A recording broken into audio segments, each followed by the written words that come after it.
Ready to go. Okay, welcome everybody. Thanks so much. This is the Executive Committee of Manhattan Community Board 1. I'm Tammy Meltzer, and we'll just jump right in and get started.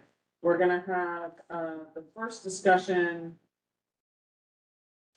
We're gonna flip this up a little bit. George, don't be upset with me. The first discussion is gonna be with Jared about the two resolutions that the Cannabis Control Board approved simply because he needs to leave early. So since he's in the room graciously helping us before he has to go to back to school nights, take it away, Jared. Okay, so the most salient one, and the one we should pay the most attention to, is this amendment to subdivision B of section 119 of the cannabis regulations. Basically, what exists at the moment is there is a 1,000-foot prohibition between existing legal cannabis dispensaries in the city of New York.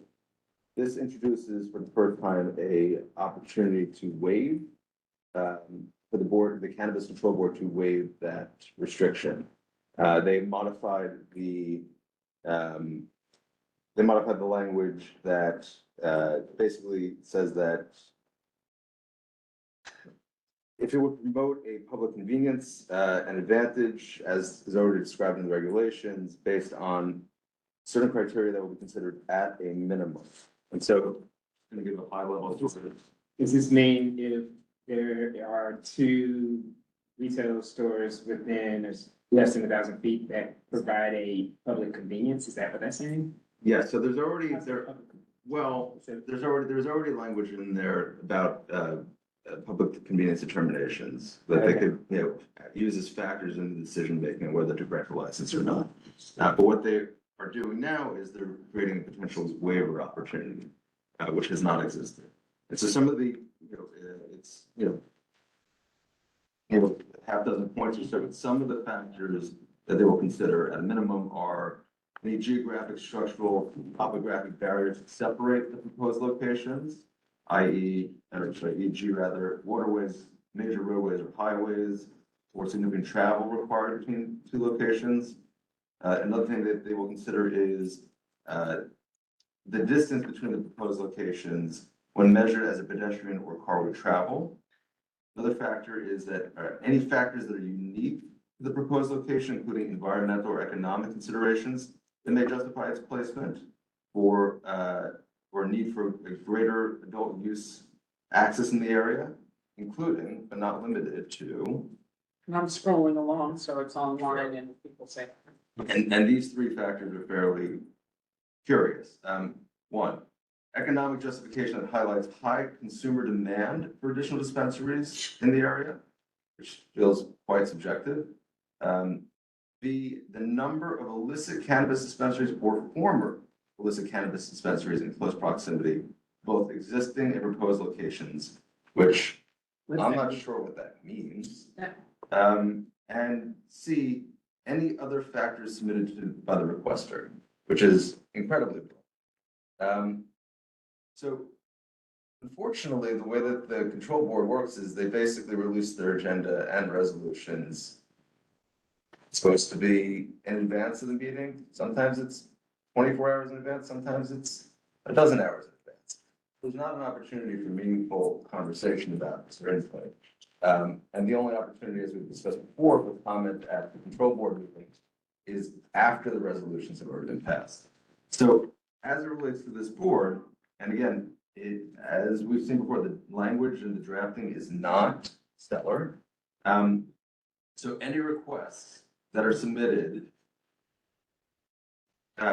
regarding requesting one of these waivers requires notification to the local community board of the, it does, well, this is where the language is great. It says, of the licensee's intention to request a waiver from the board, the control board, for the 1,000-foot requirement.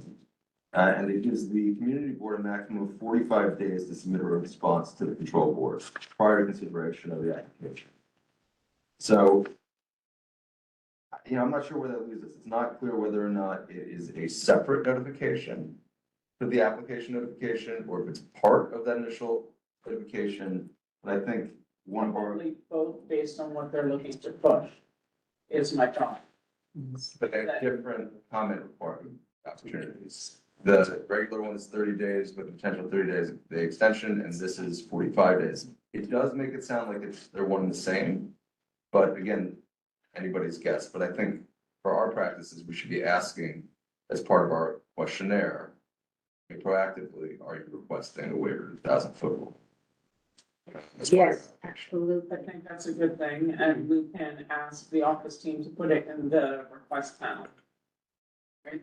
But we'll be asking on any cannabis application if they're looking to, if they're filing for a waiver to the 1,000-foot, 2,000-foot minimum distance requirement.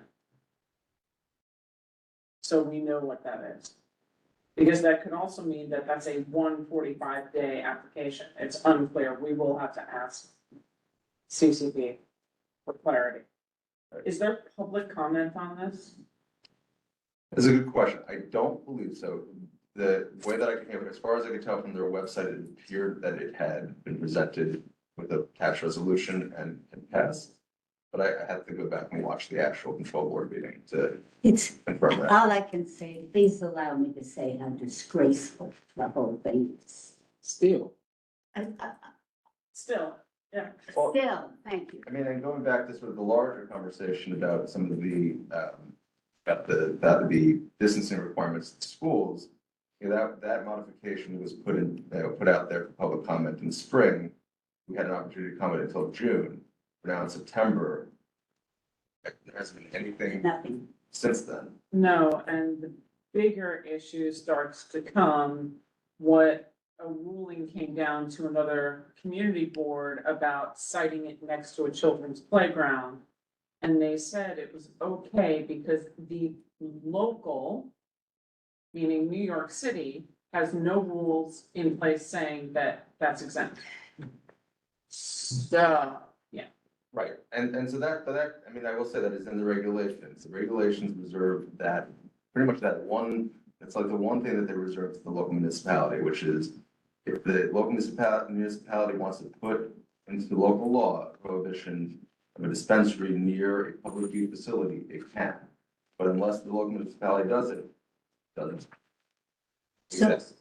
What do we have to do to get our local municipality to stand up and do something? You should probably write a resolution requesting it. Yeah. To Chris's office, I think.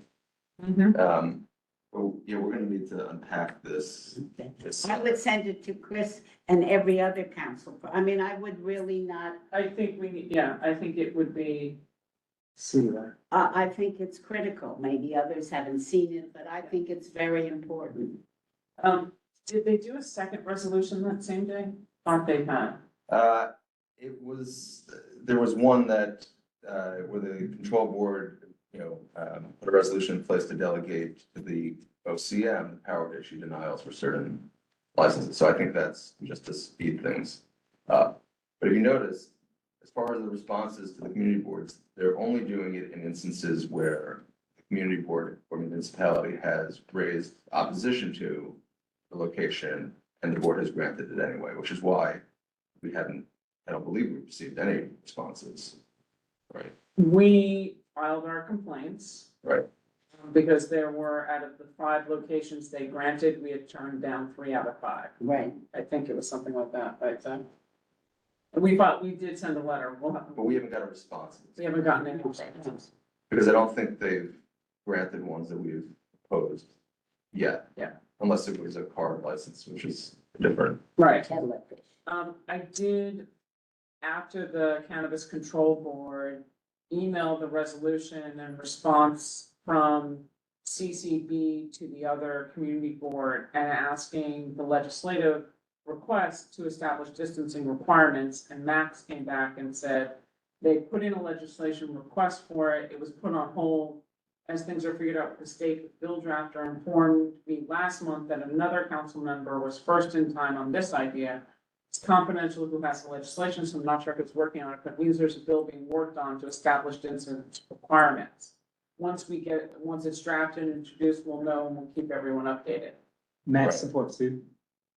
Marte. I still think that we should, as a community board, Absolutely. go forward and say, we want this, we want it done yesterday, and we want every other council member to get on board, because a bill drafter takes as long as a bill drafter takes. Right, because, what will then happen potentially is you will have dispensary opening up right next to, or in the same building as a kids' activity center. Nursery school on the ground floor, whatever. You're It could gonna be have, Bobby and Millennium High School, yeah, because it's in an office building. It could be parked smack next to a kid's playground, Right, like maybe across from 320 Park Street. right. So, Alright. Alright, so, then I think what we're doing is, it is a simple resolution very simple. that calls on all city council members to work together to create a local law establishing 1,000 foot, because that's what our usual is, right? 1,000 foot distance requirements for any public use facility in Manhattan.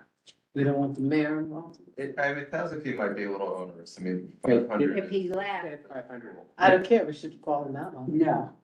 I would think 500 is, 500? And then, well, it's 500 from like children's place of worship, right, that we're asking for, but then also maybe 1,000 between dispensaries. well, so there is already 1,000 between dispensaries, there's just, an opportunity, and again, we have to unpack whether or not this is actually enacted or not, but there is at the very least, there was a proposed resolution to eliminate, to create a waiver opportunity for the 1,000 foot distancing requirement between dispensaries. Here in the city. Right. Yes, no waiver. Right? Why is it only 1,000 feet? Because you give one waiver, you give another.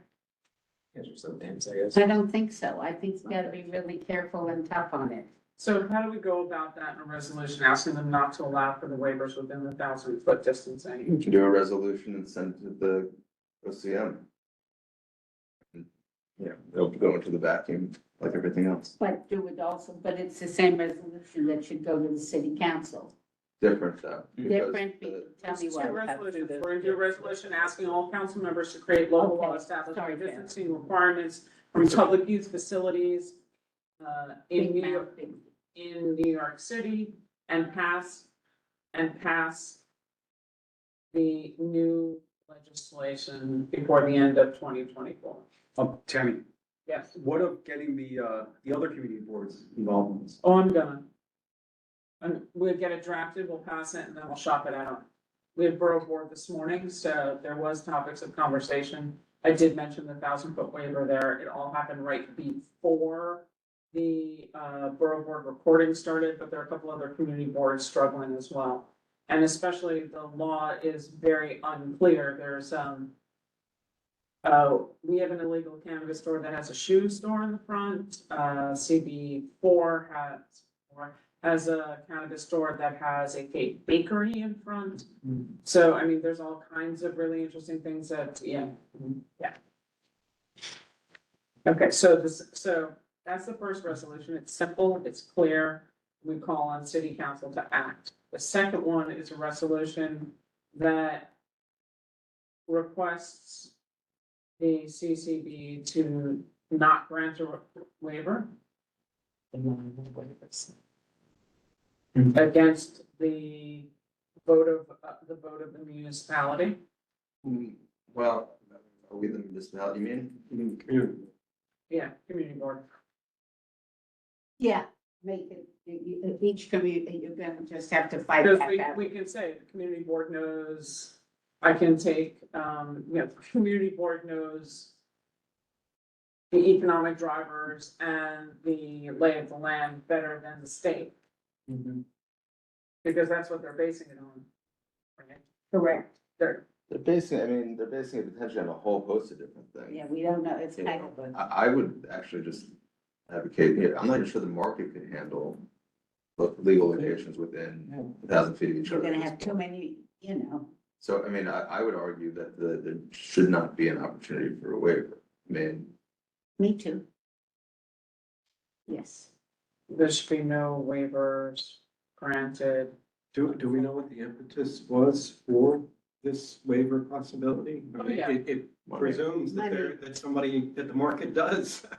Well, it's what nobody knows. See real estate is the answer. Yeah, yeah. You know that. I mean, This is why all the illegal ones popped up so quickly, is because the landlords didn't care what was in there, they just wanted rent.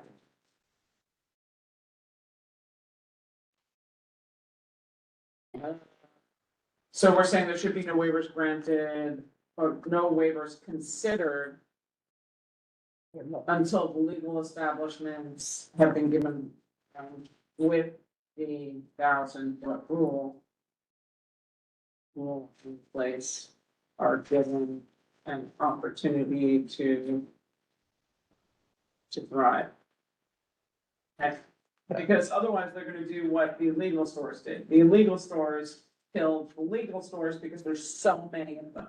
Sure. So their theory is if you flood it with all legal stores, that'll squeeze the illegals out. But that doesn't give the legal stores an opportunity to truly thrive. Right.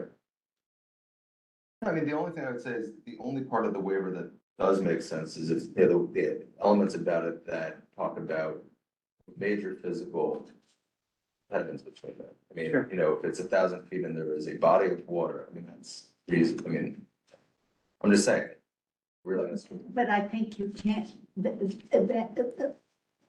then somebody could, split the hair. you One of can't it's a split it, factor that they that consider, they consider. right, like that, I wouldn't be opposed to that if there's a Well, major. let them come back. Let them come back to us, because let's go for the no at the beginning, and then let's see what we can. And that doesn't, or I can't think of many situations that applies to us here in the city. That it's really hard to get from one location to the next. Unless they're gonna consider World Trade Center and trying to let something like that, they look at that. There's not a lot, but. Okay. All right, so those are two resolutions. And do I have? Let's say, Is that a call to question? call, I couldn't get it out, I'm sorry. Okay, so call Second. Do you have, forum? Yeah. Yes, because I have four online with qualified disability. So yes, Pat, I do. I will take that first. All right, let's make sure I've got all the faces, smiling faces online. I see Betty, I see Alice, I see Paul. Vicky, I need to see you again, and Mariana. Paul. I'm gonna say, okay, we're gonna go by a vote of affirmation, and I do need to see online cameras on. Hi, Mariana, hi, Vicky, Paul needs you as well. Are there any no's? Are there any abstentions? Any recusals? Two motions pass. Thank you, everybody. That's awesome. Let's move on to, thank you, Jared. You do not have to stay for the application. Thank you so much for reporting. Sure. Peace out. I really you appreciate want to it. stay to 10 another night? Yeah. Alrighty, so, here's where we're gonna go, because we do have to, you'll see on the agenda, 1 and 5 are linked. It's actually the same thing, it just ended up being moved up. The Northwest Battery Park City Resiliency Plan, the draft environmental impact hearing was last night. Alice attended for CB1 and gave testimony. We have George Jane, who is going through all of the public, combining everything from the Battery Park City Committee meetings and the environmental protection meetings, and all the things that we've done to help us move forward so we can provide public comment. Now, we're gonna go through George's lengthy packet, but there's two things I need to say on this. Our deadline is October 7th. We have 3 choices on how to proceed. And so think about this as we're going through this. We take this packet and we say, this looks like a good resolution. Yes, we agree with this, and we move on. The second opportunity, George says he really would like to do a little bit more work on it. And we pass this at the September 24th meeting as new business. And the third option is, because the deadline is October 7th, on the day of land use, we have an emergency executive meeting, pass it there. We submit the comment, ratify at the October full board. If there's any changes, I'll pull the public comment back and resubmit. So those are the 3 options that we have. Think about that as we dive in. There's sort of a 3.5 option as well, about how the calendar works, because the Battery Park City Committee is on the same night as transportation, which is why I didn't offer it. Because Wednesday is Erev Yom Kippur and Thursday and Friday are Rosh Hashanah rather. So I didn't offer that specifically because you have both Battery Park City and transportation on one night. And I guarantee you'll have to. So, that was my first one. And how much more work does George want to take? George, take it away. Welcome, George James. Well, sorry, quick question before you start. So I can be thinking about this. What are we covering at full board this month? Is it a like heavy agenda? And probably because we've been gone for a couple months. Yes and no. I will, And are we talking about shelters? well, we have no resolution. Fine. Because last night was DHS coming to do their public meeting and hearing on it, right? So we don't have a resolution because we'd already done the earlier resolution. So we're not necessarily talking shelters. It's part of the report. So the biggest things that we have on fire, we have a resolution on the Brooklyn Bridge bike lanes, public comment on the slow zones for Canal Street. Battery Park City has resolutions on resiliency for construction impacts. Land, Well, I think that's subsumed in this. maybe, we'd be lucky. We have one resolution for land use on 185 application that was simple. You can, does not have anything, licensing has some stuff to go over. This is like the biggest chunk of stuff we have. Because this could be meaty in and of itself. Yeah, we have one resolution in parks. I'm just scanning real quick. So far, it doesn't sound too bad. It's not terrible. We've got whatever we do here tonight. And then we have the 5G towers for landmarks, which is Monday, and that'll be a big. That's a big deal. That's in the picture. That's a fucking big deal. Pardon my language. Yeah. Oh, that's got. Okay. Yes. So that gives you an idea. I just scrolled through the whole agenda real fast. 5G will be at the end, and if we get this done, it'll be, we'll move it up. Okay? George, take it away. Probably get. We have 9/11 in QOL, too, Tammy, resolution. Thank you. I'll mark that down. Thank you, dear. That shouldn't take long. George? take it Yeah. away. All right, hold on. Let me see if I can. I was going to share my doc here. So it's on the screen. I think you also have a copy of it. We do. We do. Okay. And all right. So as you see what we put together, and let me just talk about what this is and you know, I wrote this as a memo with comments that the community board could use. It can be, as Tammy said, just something that's, you know, crafted so that, you know, it's attached to a resolution that the community board says that these are our comments, or it could be cut and pasted, or it could be rewritten, right? You know, I'm completely open to it. I just, you know, did it this way because it was an easy way for me to do it. Right now it's a Google Doc. You know, I can give you all access to it if you want to look at it, and if you want to like look at a certain section, you end up, these are all hot linked, where you can go to the bookmark for it and read that particular section. And so what I was going to do, and Tammy, you know, I will follow your lead on this, but I was just going to go through it and tell you, you know, essentially read the comments and tell you where I think it still needs a little bit of work and where things are missing. But you know, to try to get input, I would just start reading. All right. Okay. Take it away. Okay. So project description. This is kind of like this needs a little bit more work up front, because this is like where you're commenting on the actual project itself, its substance, and the only comment I have here right now is providing descriptions and images of the actual materials most often used for this type of flood barrier system, because that's in response to people saying, well, what is it going to look like? What are the materials going to be? All right, and then after that, they're ordered by the topic areas in the EIS. So land use and zoning and public policy, the two comments really have to do with the Battery Park City Master Plan and the Battery Park City Sustainability Plan. They go through that and they say, yes, we are consistent with it, but they don't use any data. They do use some some qualifiers saying, yeah, we fulfill this goal of it, but they don't use any measurements to say how they're consistent with it. And we're saying, yes, you may be consistent with it, but show how you're consistent with it using data, and then try to expand it into construction and demolition. So for example, the act of demolishing and constructing the proposed project will create substantial greenhouse gas emissions.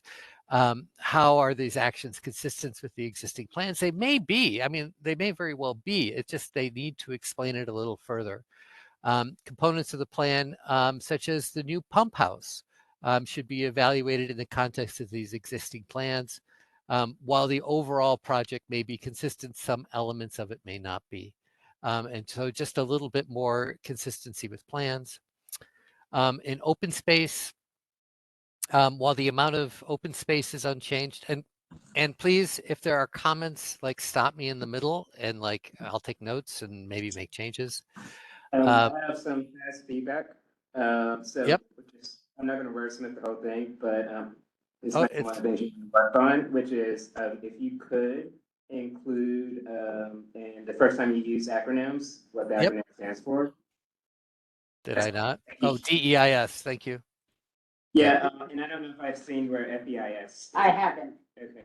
Okay, so sorry. Yes, DEIS is draft environmental impact statement, and FEIS will be final environmental impact statement, and greenhouse gas emissions. I will definitely do that, and this is very much a work in progress. You will see typos. We were frantically working on it up until I sent it to Zach earlier. Okay, so usability of the so the amount of open space is unchanged. The FEIS should discuss how the proposed action changes the usability of the open space. It should discuss how it is used now, how it would be used in the future, and the difference between how the spaces can be used. How will the change in trees impact the shading and usability of the open space? And then specifically on the trees, the proposed project will remove about 420 trees and replace them by planting about 390 new trees and replanting about 17 others. The FEIS should provide a table detailing the size of the trees being removed compared with the size of their replacement trees. The table should show both existing and proposed tree size and species. And if they're not the same, if the trees are not the same size or species, this FEI should disclose how long it's going to take for the replacement trees to grow to the size of the demolished trees. So quick question, and apologies for this because it probably has been covered before, so give me a quick answer to it. Why are we only able to replant 17 trees versus more? They should explain why. I don't know why that came from the document. Contentious point. Correct. Okay. They're replanting 390 trees. Oh, okay. Transplanting existing trees from point A to point B, as Yes. opposed to cutting them down. Got it. Okay. Right. Those 17 are transplanted trees, right? Not, and the other 90 are new trees that they're putting in. 390. 390, thank you. Okay. All right, historic and cultural resources. So there was a phase 1A and phase 1B archaeological assessment. We asked that the phase 1B archaeological assessment be included as an appendix to the FEIS for information. Please provide more information about how the historic bulkhead, which is disclosed in the EIS, will be removed and salvaged. And this is something for you to think about. Please include the community board as an interested agency in your communication with LPC and SHPO regarding the removal and salvage of the historic bulkhead. I put that in there. You may not want that, but you may want to know what's going on when the applicant is talking with LPC and SHPO. Yes. Yes, I think. Yeah. Okay. All right, good. Please provide the community board a copy of the construction protection plan, the CPP, that ensures that the historic architectural resources will be fully protected. And that I'll probably say include that as an appendix of the FEIS. Okay. Urban design and visual resources. The DEIS includes existing conditions photographs. Okay, so this section has a lot of issues. Let me just say that right up front. And I'm going to go over a few of them. I have a separate document that details a lot of issues in this section. And this is, part of my practice is doing this work and this chapter. I've done so many of these, and I just think they just did a terrible job, whoever did this work in this particular chapter. And so I'm not going to go. There's a separate document that I have, which you may or may not want me to include, which has a lot of these, but I'm going to use this particular one right here to explain the problem with these things. All right, so you have a whole bunch of existing condition photographs and then these simulated renderings of what it will look like in the future. And essentially, these are supposed to be like, well, this is what you got now, and this is what you will have in the future. And this sort of thing is very common in EISs where you have an existing conditions and then a proposed condition. So you could evaluate what it's going to look like and the impact on visual resources. But there are problems here. There are problems with these and how they're doing them. Number one, the biggest problem is, of course, that this bottom image is a complete simulation, right? The buildings don't look like the buildings, right? The buildings don't have any windows on them. It's completely simulated. And there are lots of issues regarding the lighting, like this is taken on a cloudy day. This is taken on a sunny day. Or it's simulated on a sunny day. The water doesn't look the same. This looks muddy and brown. And part of the reason is that this is just one of the images, but the simulations are bright. They're cheery. They have leaves on the trees where the leaves on the trees are gone. This is a winter time. This is summertime. You're not supposed to do it that way, right? The only changes that you're supposed to see in these things are from the action itself. And that's not the way they've done it. And so it's hard for anyone to assess what the impact on this view is going to be. You can't use the simulated views to show what the view is, how it's going to impact the view. The way it's supposed to be is you have the existing conditions view, and then you have the proposed conditions view. And the only thing that changes in the proposed condition view are things that change because of the action. So you could see what the action is going to do to this view. And again, we did this comparison with like 9 of these views. They all have very serious problems. And so, what my comment would recommend to be is that they should redo the simulations as photo simulations, where you have a photograph and then a simulation of that photograph, because that's not what we have here. And it should be done in a verifiable sort of way, because there are lots of issues with their camera. They have different viewpoints when they set up these things. And, they would, you could use these then as evidence that it will or won't obstruct views. Because like right now the text says, views of the Hudson River Vista, and the Statue of Liberty, Ellis Island, will be largely unaffected by the proposed project. But the visuals should actually provide evidence of that. And right now, the way that they're done, I don't think that they do. And also, and this is another thing that I genuinely hate in these things. This is a disclosure document. It's supposed to tell you what the impacts are going to be. It's not for entertainment purposes only. And all of them say that it has this disclaimer. It says for illustrative purposes only. Well, if it's for illustrative purposes only, then how do you use that to assess impacts on visual resources? I think that there should be verifiable photo simulations demonstrating what this thing is going to look like, and not simulated renderings of idealized situations. And that's what you have here.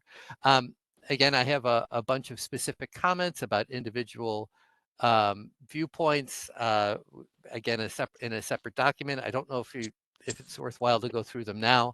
My recommendation would be to move on to the next section unless people want to get into it. Well, George, let me just comment that I think all of us who've been heavily involved in the review of the plans and so forth, very much appreciate your comments in this area, because this has been an issue that we've raised on various of the renderings. So I think this is an important section to include. And it probably is a good idea to include in our comments whatever specific examples that you have. Oh, absolutely. The issue is whether we want to go over them now. We know exactly what you're talking about. Okay, all right, that's great. Listen, it's the EIS isn't bad. It's just that this section and the way that they did this section, I think that are not best practices.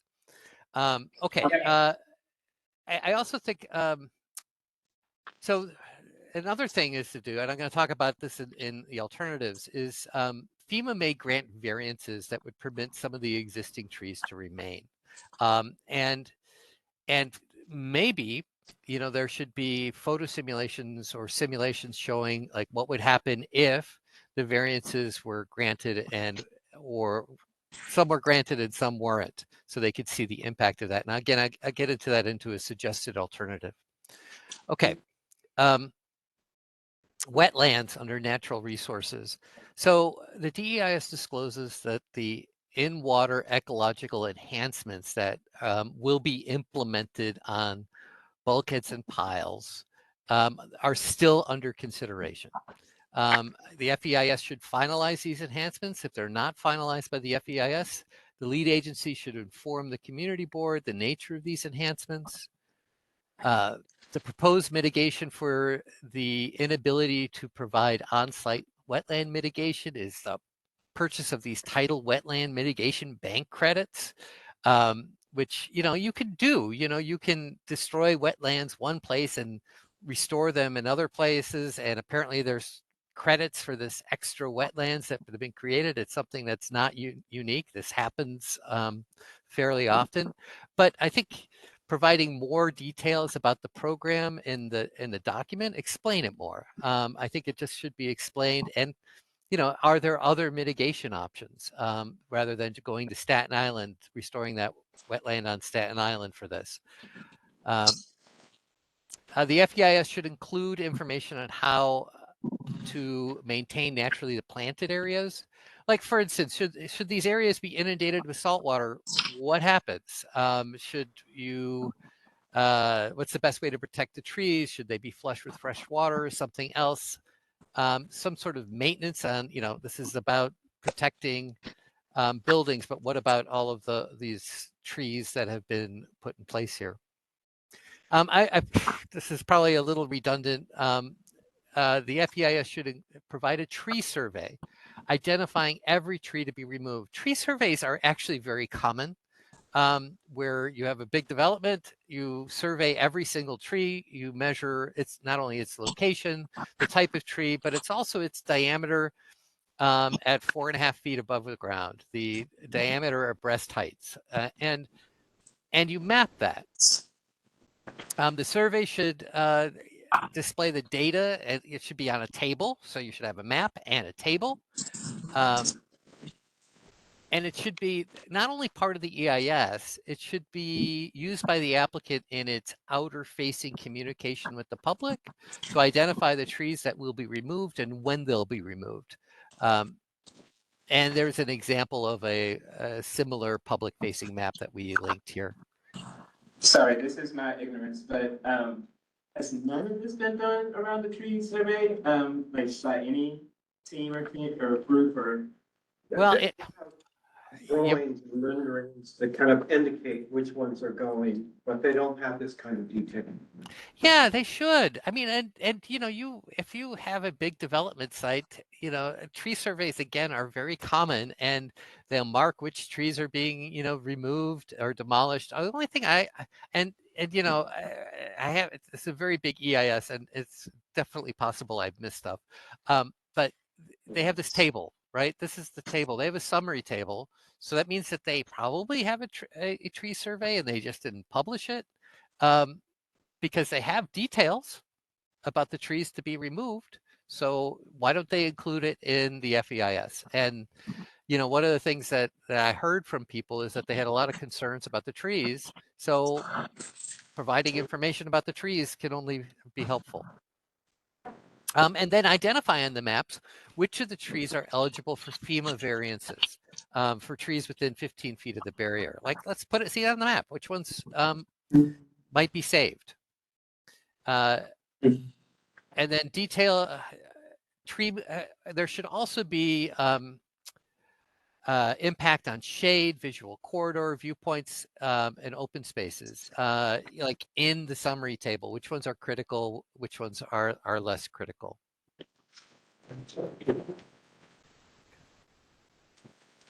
All right, so hazardous materials.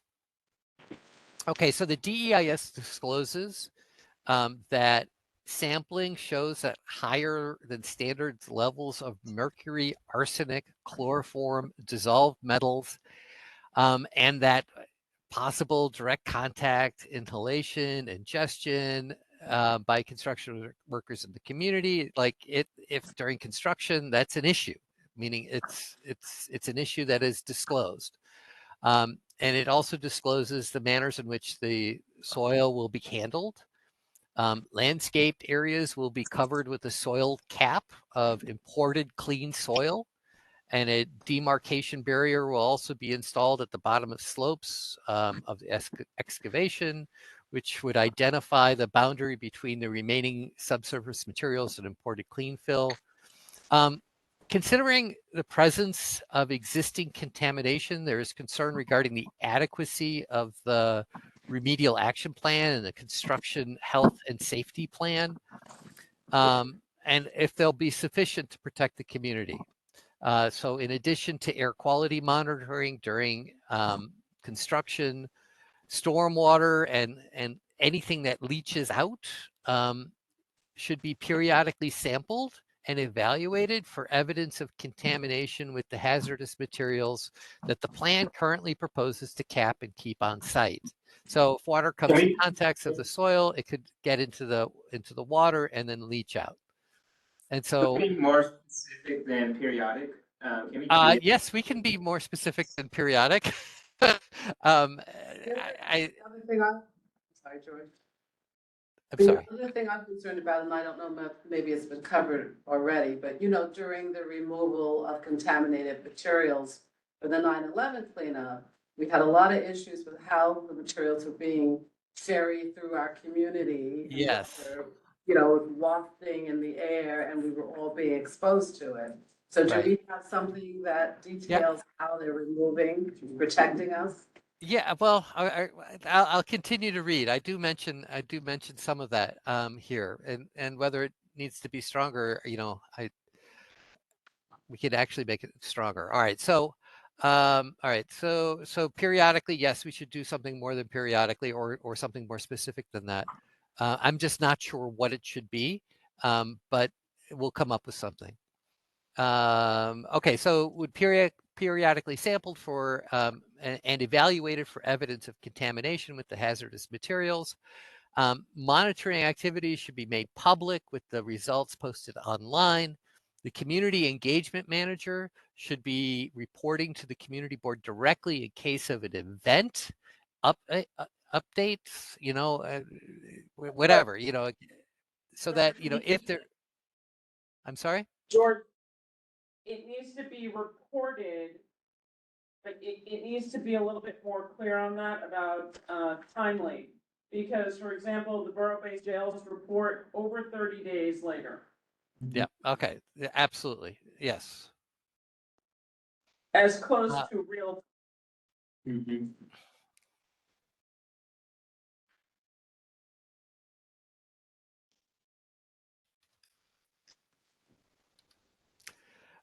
Okay, a hotline to report noncompliance with protection plans in addition to calling 311. So another way to, just who do we call? There should be a hotline available.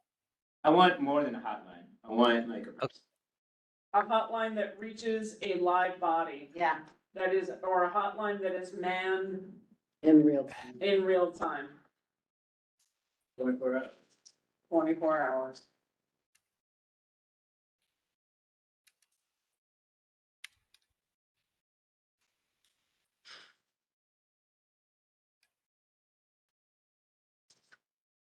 Okay. Okay, draft. Okay, RAP is the remedial action plan, construction health and safety plan. Can be updated after sediment sampling and analysis plan results so that the community board can be informed if there are if there will be revisions to the sediment samplings and when those plans are available. So these plans get updated, and I'll wordsmith this. These plans get updated. You need to get updates of those plans. It's a better way of saying what I just wrote. Community board should be notified on the SWIP, the Stormwater Pollution Prevention Plan, for review, as well as any other plans amended or completed after the FEIS is accepted. As you know, there's a lot of construction management plans. All these plans get amended after the FEIS is done. Go ahead, Tim. Hudson River Park Trust would like to be not only notified, but part of that discussion, and actually it'll come from them as well, that they would like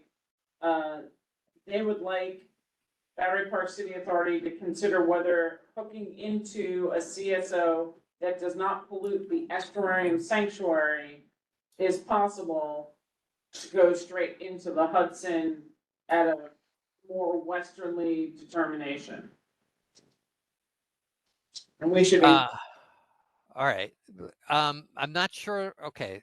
Should that go in the hazardous materials or 3.7, I think. okay, let's. it goes under 3.7. Okay. It's a All part right. of Let's. the flooding impacts. Before Okay. we get to So let's before can let's finish this Sorry. section first. Well, can we, for what you just, for any updates to plans, et cetera, can we get that notification within 1 week? of Yeah. things being updated? I'm trying to be really specific because I know people like to leave us out. And so I want. Yeah. Yeah. Again, I'll fix this, but that's a very good point because government moves very slow sometimes. George, I think it's not just the community board. I think that there should be, because they're gonna be working around BMCC, they're gonna be working around, Have to Renee, notify they have to The community. notify the Community. community. It's not just the community board, they have to It's not- notify stakeholders. That's The correct. same, I was gonna say that for when we got to the hazmat, Yeah. skills. I think Yeah. especially like around that, like that's informing us, but also all of the community. They need to have a plan and a way to inform the Right. community. And it can't just be, be on our email chain. That's correct. Yeah, like they need to. Right. have a- Yeah, I was okay. So one of the things I was going to say here is, or one of the things I was recommending is to set up a task force, a construction. Okay, so let me just jump up ahead just for a second because I put this under construction and maybe it shouldn't be under construction, but I think that's probably the right place for it. All right, so what they say in the EIS is that they will set up they will assign a community engagement manager, which is a person that will essentially, be the liaison between the community and the contractor and the Battery Park City. And I say, that's an essential position, but it needs oversight, right? It absolutely needs oversight more than the more than the contractor or in Battery Park City. So in addition to the community engagement manager, I think that the lead agency should set up a construction task force to whom the community engagement manager reports. So, and the construction task force. Yes, yes, Yes. you don't have to go You further. don't have to go further because we already have our experience with the CCL. They notify you by email once and then they show up at a meeting and there's not robust engagements. The community's kind of been up in arms in the last couple of weeks. So yes, just keep going. Okay, so that the construction task force includes representatives to all the stakeholders impacted by construction, everyone. And it should include a representative of the community board. The CME would notify the community and the community by all applications and for nighttime work for really for anything. And so there would be like essentially a task force overseeing the engagement manager, right? And making certain that they're doing their work. And the community. Right. So, I mean, that's something that I had put in the construction section as a recommendation because it seemed to me to be missing. That there is a big gap between the authority, the contractor, and the community because there's this one person who's like, is getting paid for by the contractor, right? So they're not incented to let you know about what's going on. So I don't know. I mean, it's a kind of a big thing, but I think you need something like that, and we can work out details a little bit more about how it would function. But I think you have to have something like that, and maybe it's something that the Battery Park City Authority, instead of instructing the contractor to employ the engagement manager, maybe no, it has to work. They have to work with the contractor.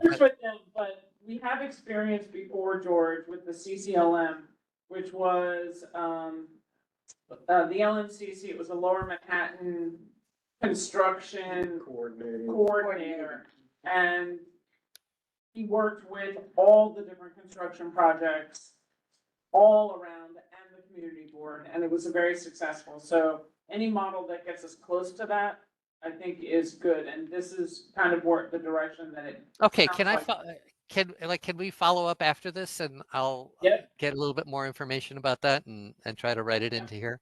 Okay. All right. Absolutely. Okay. All right. So DEIS discloses that hazmat soils can be stored on site for up to 90 days. So they excavate the soils, they can store them there on site for 90 days. I think it's too long. I'm not sure what the right number is, but it seems that the FEIS should show that these materials should be stored on site for no more than 15 days. And if the lead agency is unwilling or unable to make that commitment, it should explain why in the FEIS.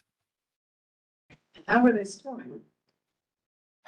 There are certain protocols that they follow for storing them, but it just seems like if you're going to excavate it out, you want to get rid of it as soon as you can, as opposed to leaving it on.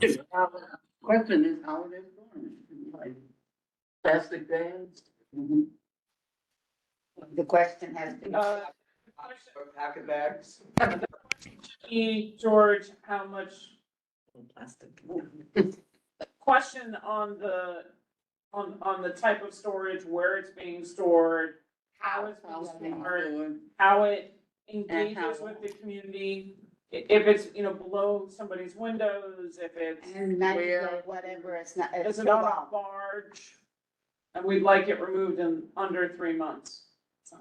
Yeah. I mean, I would stick with the 15 days that he has there. I would too. Yeah, I like it. Let him come back to us and say it needs to be X, Right. but let's ask for the most. And again, The we least. still want guarantees, George, that when they remove it, we are being protected. Yeah, I wonder if we put that here or in transportation. In both, Both places. Okay. early and often. Yep. Go on. Okay. Community board should be notified if DEC spill reported. So like if there's a spill, there's a requirement that they report the spill to the DEC. Well, why don't they report the spill to you as well? If contaminated soil is found and when contaminated soil is taken off site. So that was the idea, is that once, you know, when it is being taken off site, you would be informed when it would be taken off site. It could also be on the public website too. Yes. Yeah. I'm a little surprised that after we went through 9/11 and all of these issues, that some of these things are just not mandatory. You're surprised? Yeah, it's stupid. And let me really- Another day on that. Yeah, one. let's go on. Okay. I would just add, George, to inform the community, and then also let's put a timeline on, when they are informed. So within, say, 24 hours, if that makes sense, or 48 hours, or something like that. Yep. So Okay. my only question is community. And what are the, you know, we can't be the disseminator of Right. information. Correct. So how are they going to do this? They need to be the ones to disseminate the information to the stakeholders in the community. Yeah, It that's what cannot that's, be the responsibility of the community board. Oh, you have to make that clear. that's what Yeah. the CEM was, the community engagement manager, so Yeah. they would have to point people to inform the community. How have they But been not- doing it up to this point? We get a weekly email on Fridays. That's it. There's, I mean, And it's just to us. it's whoever's on their list. You have to sign up for the list. You But mean the for all the work that's going on? For all the work that's Like, going I on. get it, because I signed up, Right. Yeah, but that's not. But the other thing but is, that's not right. So that's the other what they do issue I have though is that, so you inform people that there's been a spill. Are you going, we need to have more information than that. I mean, that just causes panic. There's been a spill. What does it mean? Well, I You don't. know, are we in This danger? buildup, What do we need to do? Well, they When have, they say, when they They have have- a spill, they're. they have to It's a describe it. complete report. I It's mean, a it's report. It's It's not not just, just, I broke my toe. I mean, what's part of the report? It's I broke my toe and you need to go to the hospital and. Yeah. have- report. Yeah, Yeah. that'd be included. All right, keep going, George. Okay. Air monitoring for hazardous materials should be done by a third party. Results should be posted online in real time so the community has access to the data. This should be part of the RAPI remedial action plan. And I get into that a little bit more in mitigation. In a I little bit more detail. again add that we would need to have somebody that we can contact if we, as a community, feel like there's something wrong with the air. So again, going up Burrow Base Trail, Yep, a 24-hour monitored, yeah. live line. Well, that's the same person as a pump. Well, yeah, it's well, yeah, okay. So it's 24-hour hotline. Monitor is available for X, Y, Z and give them Yeah, I mean, 24-hour hotline for anything, right? It's not just for air, it's not just for spills, it's for anything, right? Neighborhood, we got 3.7. Yeah. Okay. Water and sewer. Please provide additional information regarding model evaluations conducted in collaboration with DEP, confirming no significant adverse flooding impacts to adjacent unprotected areas. What were the range of conditions studied? All right, so the EIS says is that that they ran these models to in with DEP, confirming that that the action's not going to have impacts on adjacent unprotected areas. But you know, what are the range of conditions were studied? Were any of the modeling performed to confirm coastal storm surge waters are prevented from entering the protected area through combined sewer systems? Like what happens if it comes through the sewers, right? If coastal surge waters enter the combined sewer system, what would the impact on the city's water infrastructure is? I don't know. They basically said there's a lot of modeling that they did and it's okay. And I think they could provide a little bit more information on that. Yeah. Did they provide us the models? They did, Okay, thank you. there's an appendix. Okay. On 3.7, I thought I saw this elsewhere, but the pump house at Stuyvesant, do you address that in here? Yes, that's coming. Yeah, where do I have that in a different section? Maybe should go here, but I'll get to it in a minute. Okay. Okay. The analysis, okay, and transportation. The analysis uses the Highway Capacity Manual from 2010. We have a 2022. Why are we using one that's 12 years old? And we should discuss if there are differences in methodologies between the two. I know that there are some. The proposed action will narrow pathways and affect pedestrian capacities in certain locations. Discuss how pedestrian capacities are impacted by the narrowing of the pathways and how pedestrian travel times might be impacted, especially in the areas around the schools when they're at the time when students are arriving in the morning. Or departing, arrivals and departures. Yeah, okay, all right. There's also a library and there's also a poet's house, and there's, you said all schools, so that's a plural. And then we have a bike path that goes along the Esplanade, and that doesn't seem, did I miss that somewhere? Where's the narrowing of the bike path?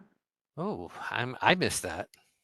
The bike path narrows? I didn't realize that. All right. Well, the bike path is the same thing as the Esplanade pedestrian way, and if the pedestrian way is going to be narrowed on the Esplanade. I could actually speak to that. What I think is being narrowed, well, what I know they say is being narrowed, in section 3.8, and it's at 3.8.6. Oh. Has to do with the upper walkway, at least in the southern part of the Esplanade, and it may include areas of the rest of the Esplanade as well. And unlike a lot of their, you may have noticed, in a lot of their transportation analyses for regular sidewalks and so forth, they speak of this measure called level of service, LOS, and they talk about grades A through whatever. And usually when they talk about that, they indicate it's either changed from A to B, or it stays at A, or whatever, but it talks about existing versus what will be like after the project. For the Esplanade walkway, they don't do that. They talk about level of service, but only on the project as completed, and they state that it will be at level D. And without saying, and then they say that's okay because level D is good enough under whatever the guidelines that are applicable. But what they don't say is what it's being changed from. And we know anecdotally that those walkways are currently very heavily used, and they can be quite congested on decent days, even just mildly nice weather, they can be quite congested. Now, if they're already D or less than D, maybe D is fine, but if they're currently A and they're crowded and they're going to be switched to D, that's an adverse impact. So if you take a look at that section, as I said, I will. Section 3.8.6, and if you could address that sort of before and after picture is missing. Not only is the picture missing, but we'd like the exact dimensions. Yes. That we'd like to be able to opine, because we don't, it's hard to provide feedback and an opinion unless we actually know. Yeah, okay. Material on the dimensions? I love that. Is there any reason why the students, it's just in the morning? Well, I added afternoon. At Well, departure. Can we expand it to activities? Because sometimes, there's school activities after school, after. Sure. Yeah, absolutely, that they should Yeah. coordinate with, yeah. Yeah, I'll expand it. I mean, I know that there's a crush in mornings typically, and that's why I put it that way. But you know what? It's busy in the afternoon too, so it's fine. That's right. Okay, so greenhouse gas emissions and climate change. So this section refers to the New York City resiliency policies, but doesn't evaluate the Battery Park City Authority Climate Action Plan, Sustainability Plan, or Green Guidelines. So please provide a discussion of the project greenhouse gas emissions in this section in respect to the Battery Park City resiliency plans. So it just evaluated according to a different set of plans. Is discussion definitive enough versus, or is it, when you ask for a discussion, is there a terminology that is what that is versus please provide analysis of how project emissions fall in line, in or out of line to the result? You understand what I'm saying? Yep, I do. Discussion from what I've seen thus far is, yes, we looked at this And it's fine. and it's fine. That's a discussion. Okay. Thank you. Yeah. No, you're right. You're right. Okay.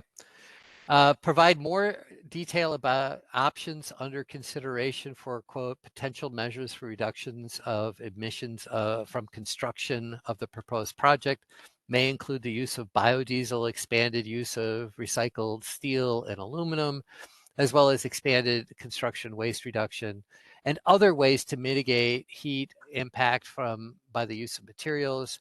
Explain the choice of poured cement over other materials.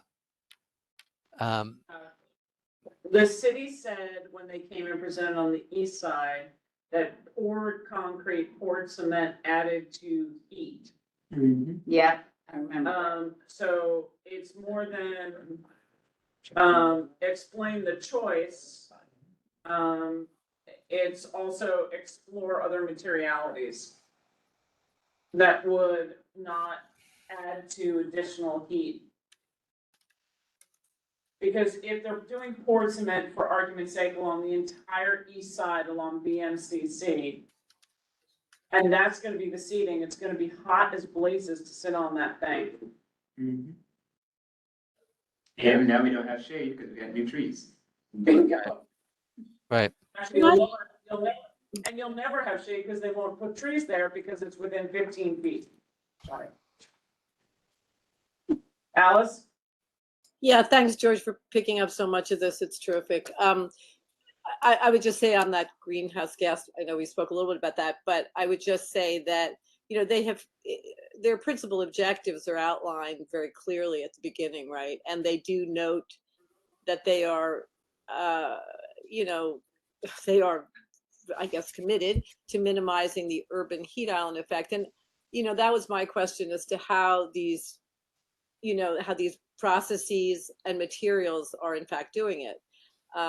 And so I might reiterate their commitment to this and then how they are doing it. You know, it's not clear to me. And you seem to leave it open that they may in fact have provided, you know, the estimate for greenhouse gas emissions for demolition. I didn't get that impression. I sense it's only construction, and maybe I'm missing something. Do you have? No, I think you're right. You know, there's nothing there that talks about please, the amazing amount of stuff that's being, you know, thrown out. I mean, what I wrote was, please clarify whether construction greenhouse gases include greenhouse gases produced by any required demolition.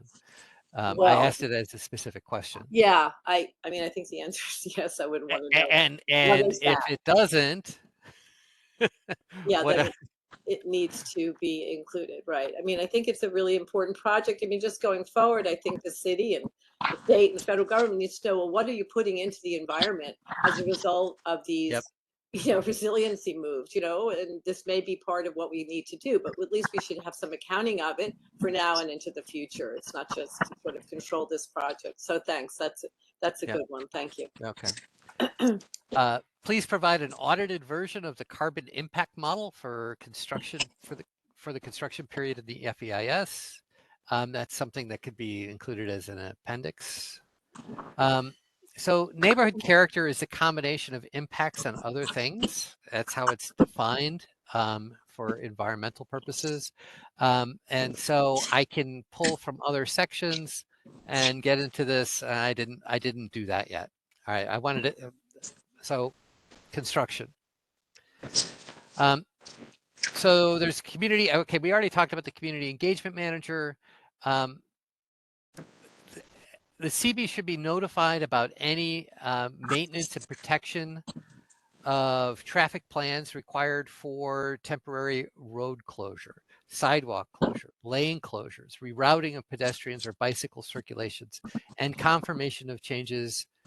Okay, well, there's a table where they post physical signs, notify the public of closures in advance and during these closures. So the idea is communicating during the process. Can we say, And at every public meeting that they attend. can we notify of public closures or public of closures like 30 days in advance? At least 2 weeks, if not Yeah, 30 days. Yeah. Okay. I would say at least, I think 2 weeks is more, they've got to phase this during construction and sometimes there's some delays and all, but I think at least 2 weeks is a reasonable amount, or 15 days, 2 weeks, fine. Okay. Please identify any buildings, residential schools on the clearly unacceptable noise level list that do not have appropriate ventilation for closed window operation, or likely do not have modern window installation to attenuate noise level. Right, because there's going to be construction impacts with noise, and how do we protect the people which are the buildings that are going to have issues? Please provide an assessment of how construction traffic will impact routes to schools. For schools in the project areas, please include special consideration for schools, traffic enforcement agents, pedestrian managers during construction, especially at chambers near Stuyvesant.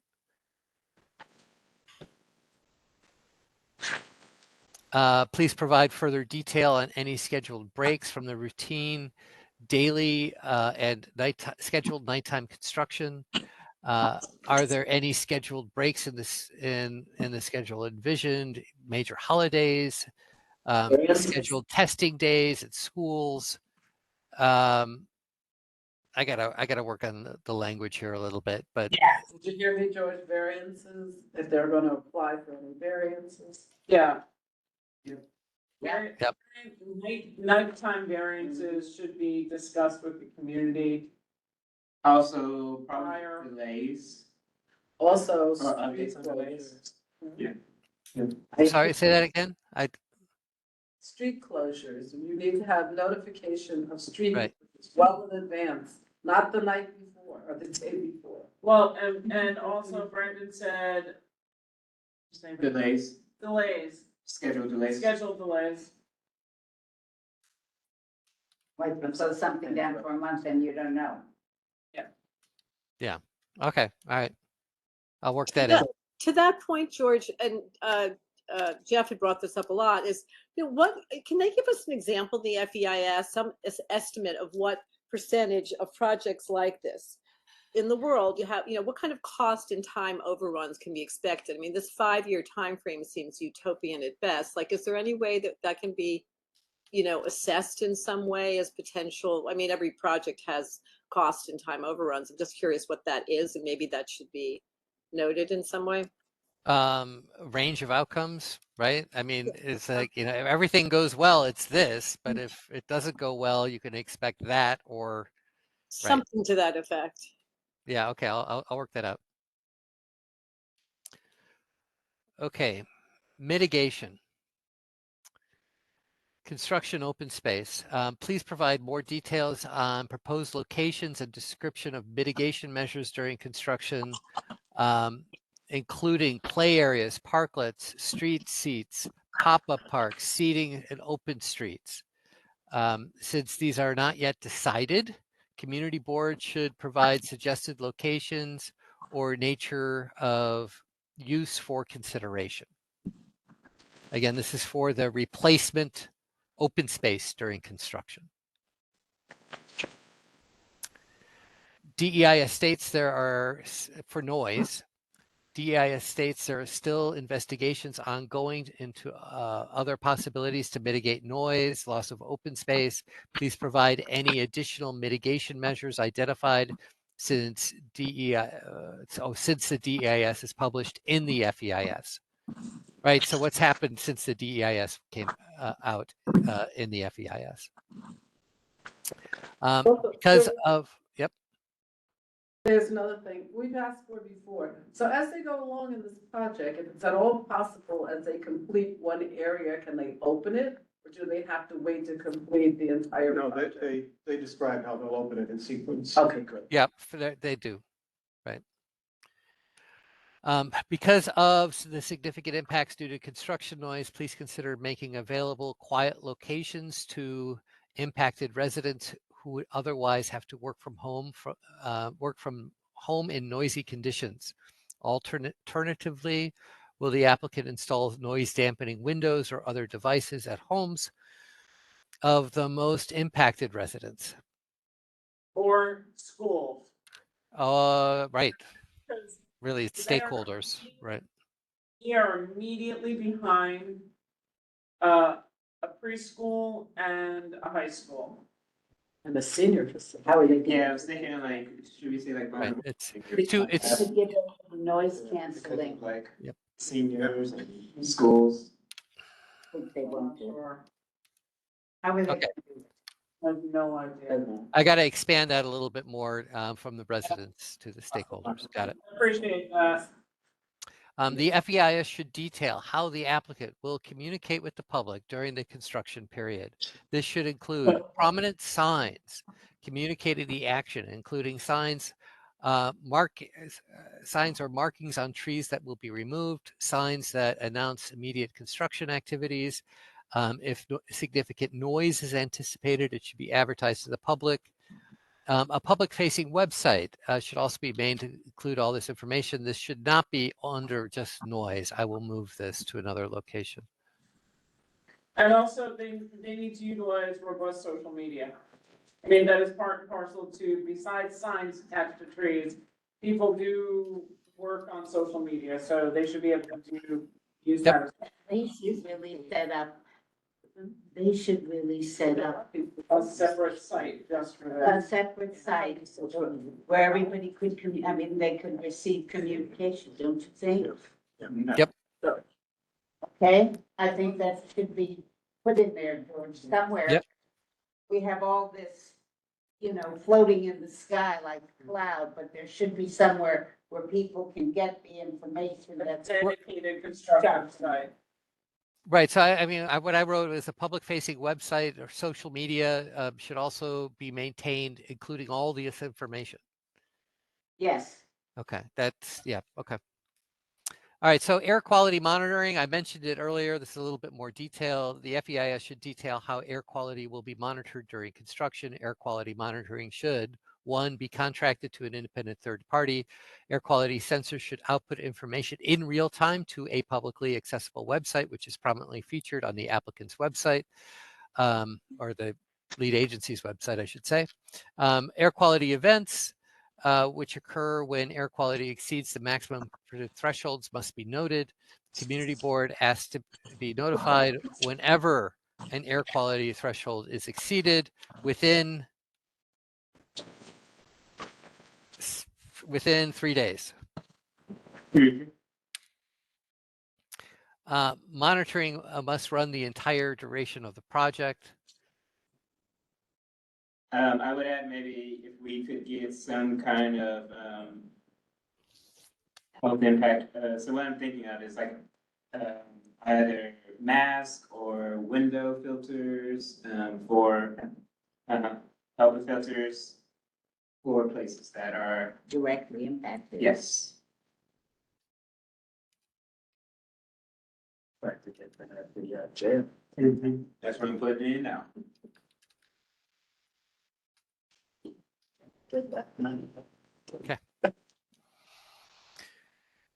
Okay, so alternatives.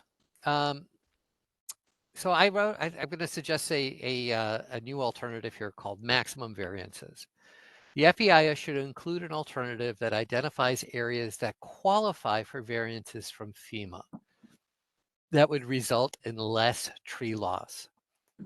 The FEIS should include a plan that identifies these areas that it will be discussing with FEMA for variances and what trees might be saved by the variances. The FEIS should demonstrate the impact of those variances on visual resources and open space, and should include photo simulations that demonstrate the impact of the maximum variance alternative. And this came from me, I think. But the idea here is that unless they have a plan to advocate for these variances, they're not going to. They're likely not going to, and they're just going to cut down the trees because it'll be easier. And so if this forces a plan, and if they have a plan, well, then maybe it'll happen. Let's see. Okay. Good point. All right. Pump station alternative. The pump station above grade structure design is still under consideration, and the EIS shows 3 options. Design options 1 and 2 separate electrical panel and power generation into different structures, while design option 3 is a 2-story structure which incorporates all the mechanicals into one building. The process for the selection of the final design requires review by the School Construction Authority, Department of Transportation, and the high school. The community board asked to be included in these discussions on an informational basis. The option next to Stuyvesant High School may have potential impacts on the usability of the area around the structure. The lead agency is asked to include the community board as an interested agency in the considerations on the final design of final design, to be informed of, and to be informed of the design selected, why it was selected, and if the SEA and the high school agreed with the design that was selected. This one is not really an alternative, and maybe I need to move this to water and sewer because it's really not an alternative. It's just how to go forward in the with the pump station. Because honestly, if I may, just for a second, I mean, there's a lot of things here. It's like, we're going to do this. We considered this, and we discarded it for X, Y, and Z reason. And here, these design options are still viable, meaning all of them are still viable. They don't know what they're doing here, and they have to get input from others. So you have a real opportunity to influence this or be a part of this decision. And so I will move this to water and sewer and craft the language a little better. Thank you. Okay. On water and sewer, George, could you take a look at what they say about a West Thames Street pump house? Oh, goodness. Okay. Maybe it doesn't exist, because there have been some changes. However, at least one of the appendices, Appendix G, describes a West Thames pump house. But it doesn't describe it in much detail. It's hard for me to tell whether there is anything above ground or not. Okay. House. In Appendix G, it's at section 2.1.1.6, and it seems to be alluded to in the EIS chapter 3.7. If you could, I'd appreciate it if you could look at that, because if there really is going to be a pump house on West Thames, we may want to address it more specifically to understand. Yeah. You said 3.7, right? Trying to find out if Right, there but is or I there would isn't. want to know, because he's not sure that they don't have some They plan. describe one in here. But Yeah. Okay. I mean, that's fair. I missed it. It may be in there. I missed it. If it is. If they're not gonna have one someday. Because they told us, George, that there was not one, that they looked at all the options, that the only place that they could cite it was next to Stuyvesant. And when we asked them specifically, because they're putting a gate over at Rector now, and they said, no, there are no others, but if it's in here, why? Yeah. Let me look at. I might have missed it. Let me look at it.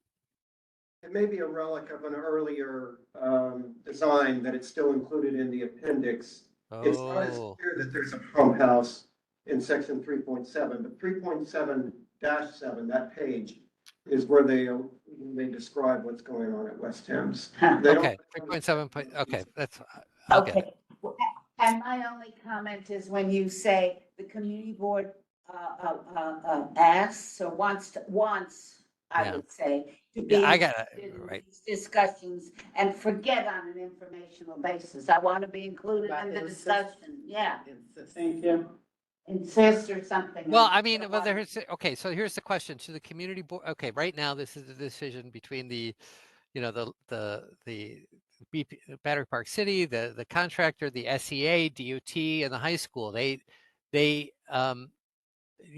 The community board, I was saying you want to be a part of those discussions, but you're not necessarily the decision maker on those discussions, but you want to be heard, is what you're saying, right? Absolutely. We want to be heard and we want to be able to contribute. We're not dummies. Well, Some of us are, but what can I say?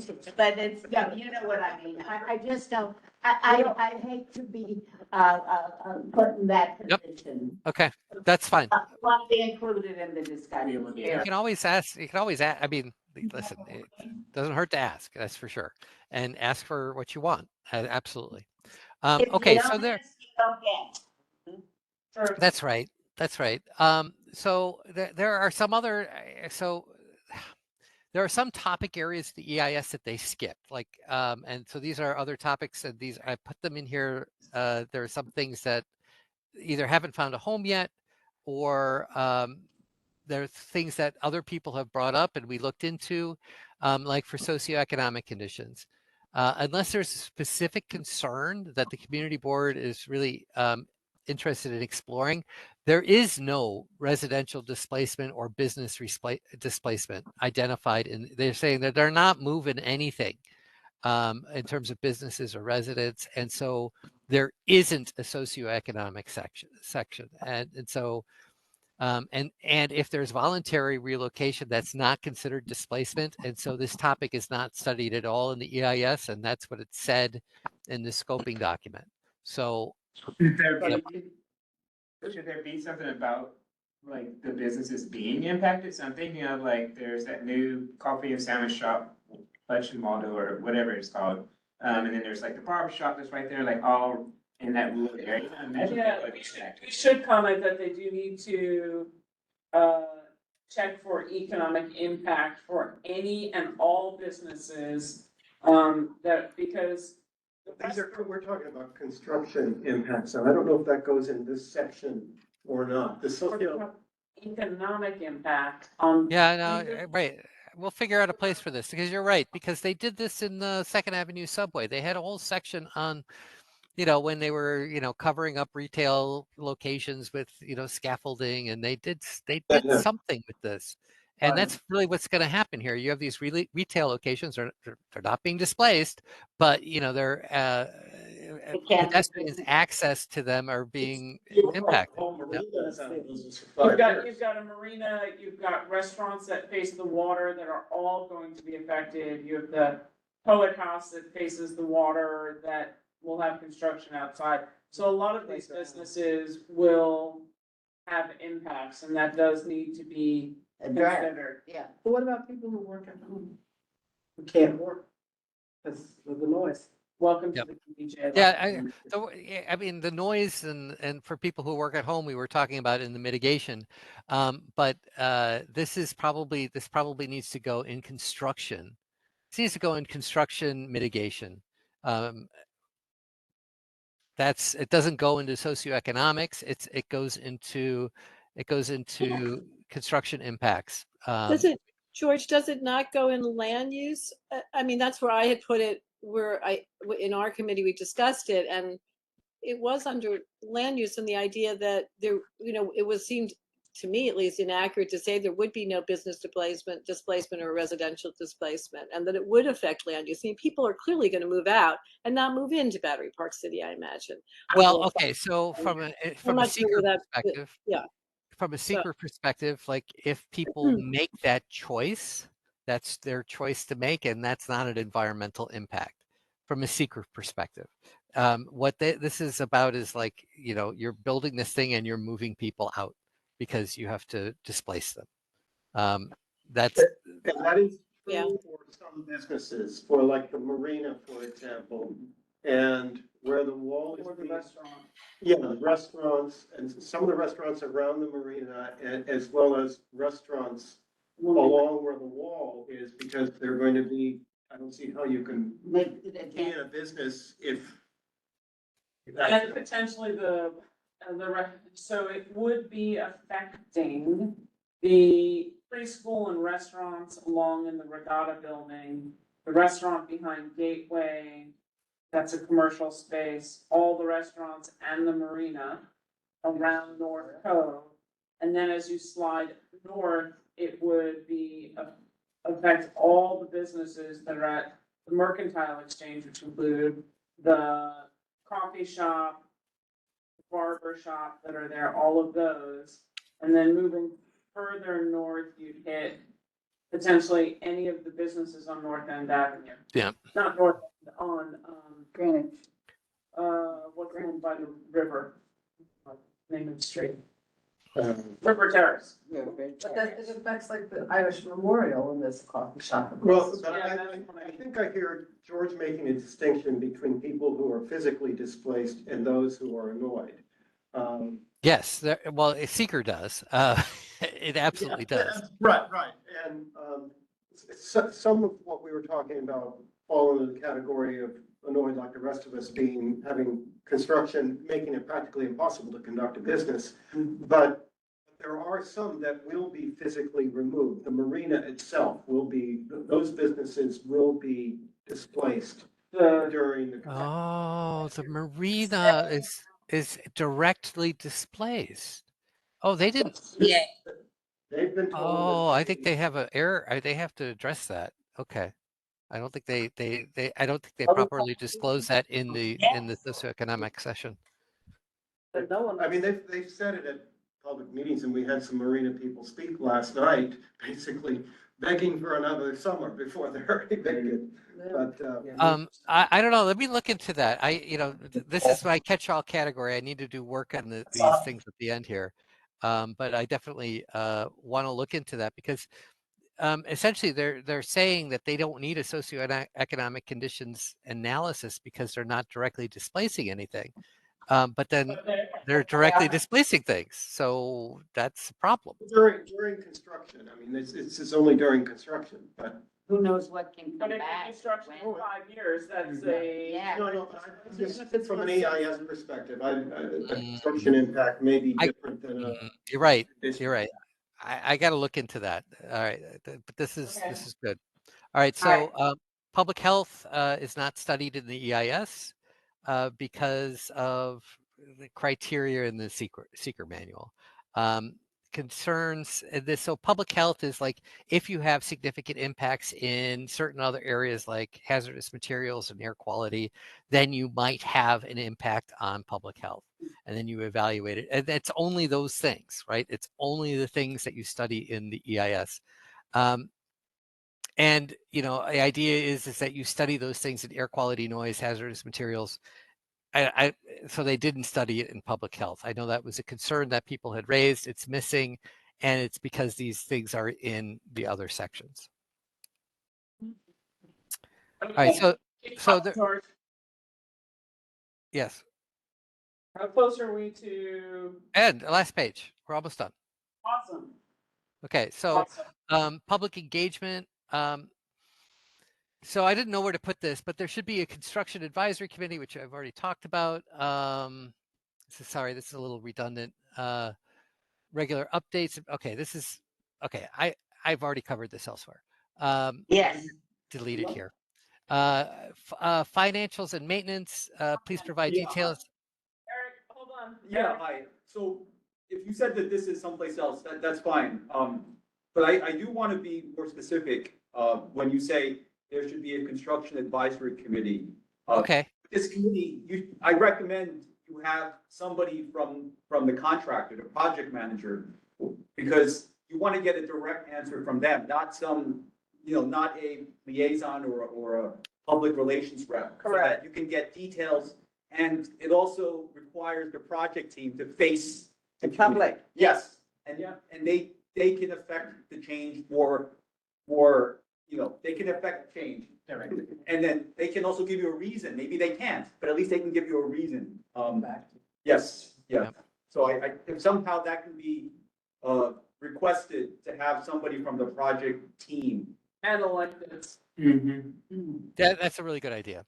Yeah, it doesn't, it belongs elsewhere, but, and I wrote something there, but I'll make that change in that earlier section. George, Okay. can I Yep. just add one thing? You spoke about it in the beginning, but it's really important, and we've brought it up a lot in a million resolutions, that we've asked that the Battery Park City Authority schedules their meetings with all the stakeholders to review how the project integrates with all the city, state, and federal plans, the Army Corps, all of them. I think you just mentioned local, but it gets well beyond local, and specifically along Route 9A, and that the outcome of that work is included in the FEIS. Oh, you mean how it integrates with other plans? Yeah. Okay. Yeah. Okay. But not, I think you had local plans, but it's. Yeah, I didn't focus in on the other Alex? integration with both. Yeah. I think integrate is not the right word we want to use here because the Army Corps of Consistency. Engineers has not settled on any kind of final plan. So if you say what they have said before to us is, oh, there is no integration. Whatever word you want to put in there, I just mean that there should be some understanding of how those plans are working, and specifically with the letter that we've already had from the state DOT that they are going to look at 9A with us. So that's a great win, and the results of that should not be forgotten, but should be memorialized, I think, in the FEIS. Okay. Thanks. All right. Financials and maintenance, please provide details about the operations manual, which agencies it applies to, depending on the locations, which access agreements to certain properties are still required to implement a functional maintenance plan. Part of the action, I'm not sure where I'm going to put that. I got to put that somewhere.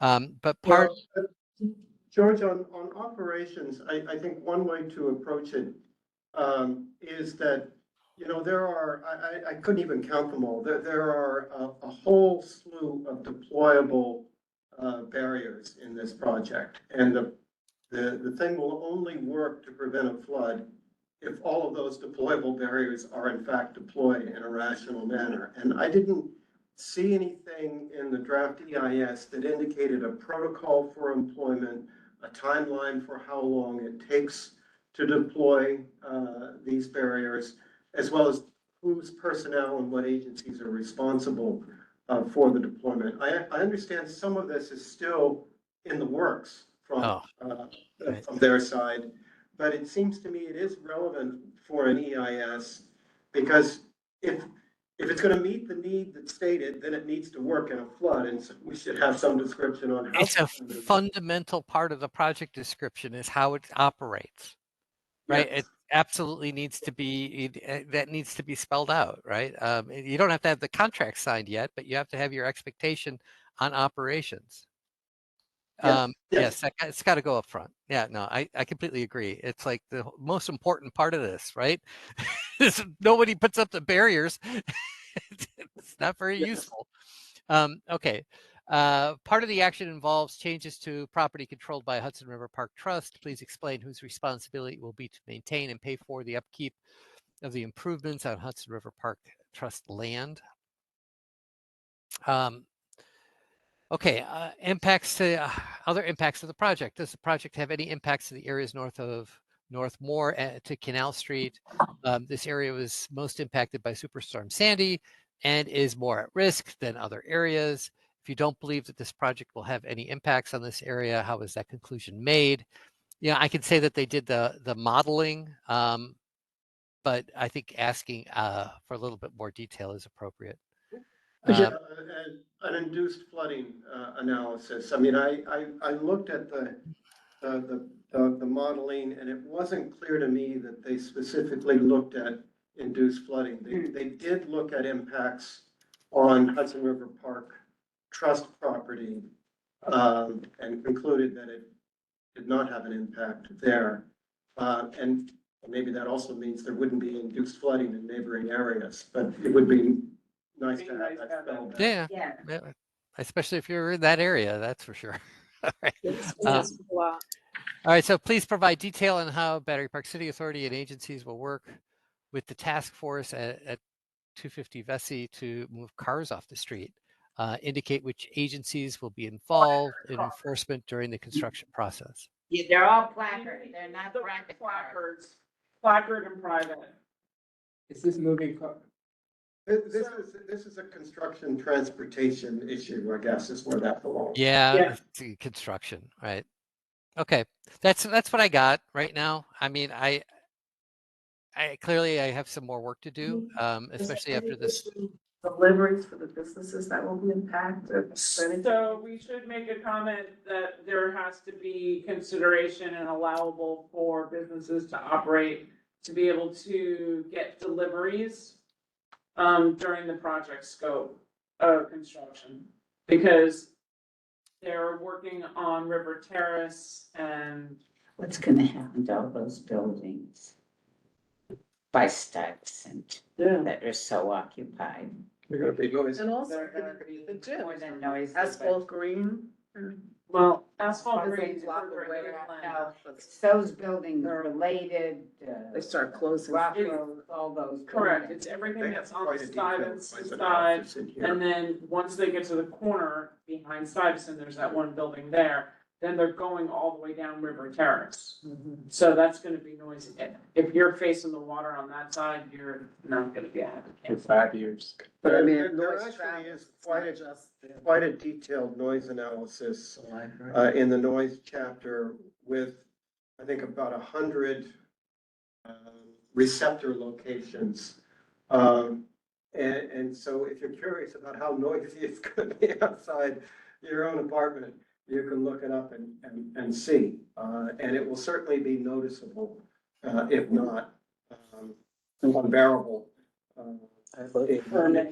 The impact structure, I'm just thinking of those are all. But that's why the mitigation measures for noise are so. Low income families, I mean, they're all mixed, very interesting. Well, I mean, we have that issue right now in the South Battery Park City project, and they're gonna get it twice. Because there's 80-20 housing still in 50 and 70 Battery. And there's been nothing, I mean, they've been drilling outside those doors. And those locations are identified as heavily impacted by the North Project as well. You're kidding. People are gonna lose their minds. Which is somewhat ironic, because the project isn't all that the project itself is not all that impactful there, but apparently it's quite noisy to dig the flood wall. The flood wall and Yeah. stones. Oh, yeah. There's no doubt. If there are pilings or anything, any pounding, it could be very, very, very noisy. There's no doubt. Okay, so this is the work that needed to be done. When we opened the meeting, we talked about timeline. So let's talk about timeline. We've gone through all of this in detail. Our options are, we look at this as the framework, George cleans it up. We vote tonight saying, yes, we approve this. It goes to full board. We submit and we're done. We want more time to consider. We want more time to review.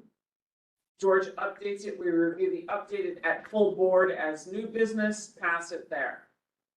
Oh my God, I no. don't think. Oh my God, you'll be there all night. I think I was that's, thinking, I was actually thinking full board, if we could maybe just get like Alice to do a quick run through on like what this. There's no such crazy. thing. you're not. Thanks for the offer. Vicky, You thought last Vicky, night. you have something you'd like to say? Yes, I would say that George did an excellent job. The summary is terrific. I would recommend that we present it and take a vote. So, that's a call to question. Second. It's now been seconded. So what we're gonna do is George will clean this up. We will use this as a resolution. These are our public comments.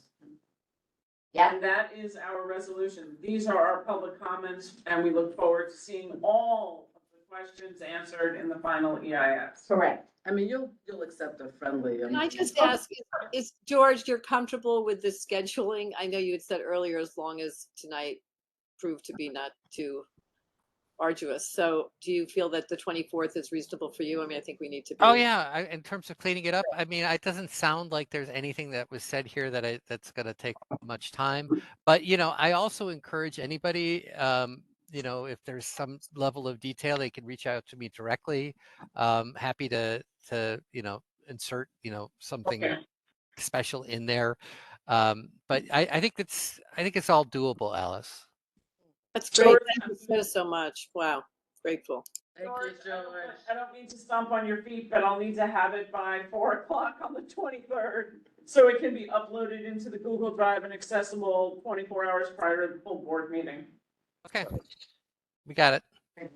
Good, thank you, George. Thank you. Thank George. you. Thank you. Wow, great. So stuff. that We have to vote. The question has been called and seconded. We're gonna go by affirmation. Is there anyone who is no? Hearing and seeing none, are there any abstentions? Hearing and seeing none, any recusals? The motion passes anonymous at exact. Thank you, George. Unanimous. Yeah, what did I say? Anonymous. That too. Well, yes. I'm sorry, I am so tired from last night still, and this morning. All right, let's get, oh, goodness gracious, thank Thanks, you, George. George. Thank you. Thank you, Okay, Zach. great. Good All night, right. George. Good night. Good night, George, you do not need to stay with us, I'm so sorry. Okay. Let's- Good night. Let's introduce our lovely gentleman who is Sat here. through all of this. Wow. Our cannabis applications, 15 Broad Street has not shown up. So they get a negative resolution, which will be bundled with 381 Broadway, because they have not shown up, Do we have to call in second correct? for a negative resolution? Correct. I call the question. Second. All in favor? Aye. Are there any noes, abstentions, or recusals? Hearing none, due to no show, those two are denied. And we welcome our applicant from 108 to 119 South Street. Introduce yourself and thank you for being patient. You get the award. Introduce yourself, have a seat. Yes, please. Hi, guys. My name is Angelo LaRoche. For one, appreciate you guys and what you do. Sitting in this meeting, this side of the world, we think it's one thing, we don't realize that you guys juggle a lot. And especially hearing around this change of 1,000 feet. I'm actually a byproduct of that. I went before the community board 6, I believe. I was on 23rd Street, but another operator popped up next to me, and unfortunately, I had to terminate that lease. The board loved me because I was a micro business. I'm not here to just buy the widget and sell the widget and just make a lot of money.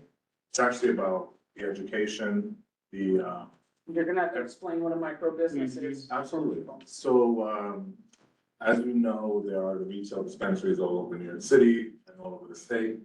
And they did not want to create any monopolies in this industry. So the micro business is the one opportunity that allows you to do the cultivation, processing, distribution, retail under the same entity, if you would, but in a smaller scale. 108 South Street will not be my cultivation at all. I will have a separate location that is nowhere near this area. But with my license type, it allows me to have that flexibility. So it's things like seeds. That's not something that most dispensaries will be having conversations around. Teaching people about plants and education. Are you selling seeds and plants? The regs of it, all of that has not been established yet. I don't think I would be able to do plants. I think there will be something for seeds. But here to understand what the people want and the community wants and to do what makes sense versus just kind of ambitiously, What trying are to the make money. cross streets? That's what I want. Right. So it's right across from Highway and it's down from the John George Tin Building. So there's not too much. No, so, So it's where the Faro is? or- Yes, okay, right there. thank you. That's the exact building. Yeah, the Faro building. So, yeah, I don't believe there's any schools. I don't believe that there's any. Well, There is schools. There's not within 1,000 feet, but But there's it's a not school within- around the corner. Yeah, around the corner, but they're not within 1,000. At 320 Texas, we know. Yeah. We know it very well. And there's a playground. so here's the map.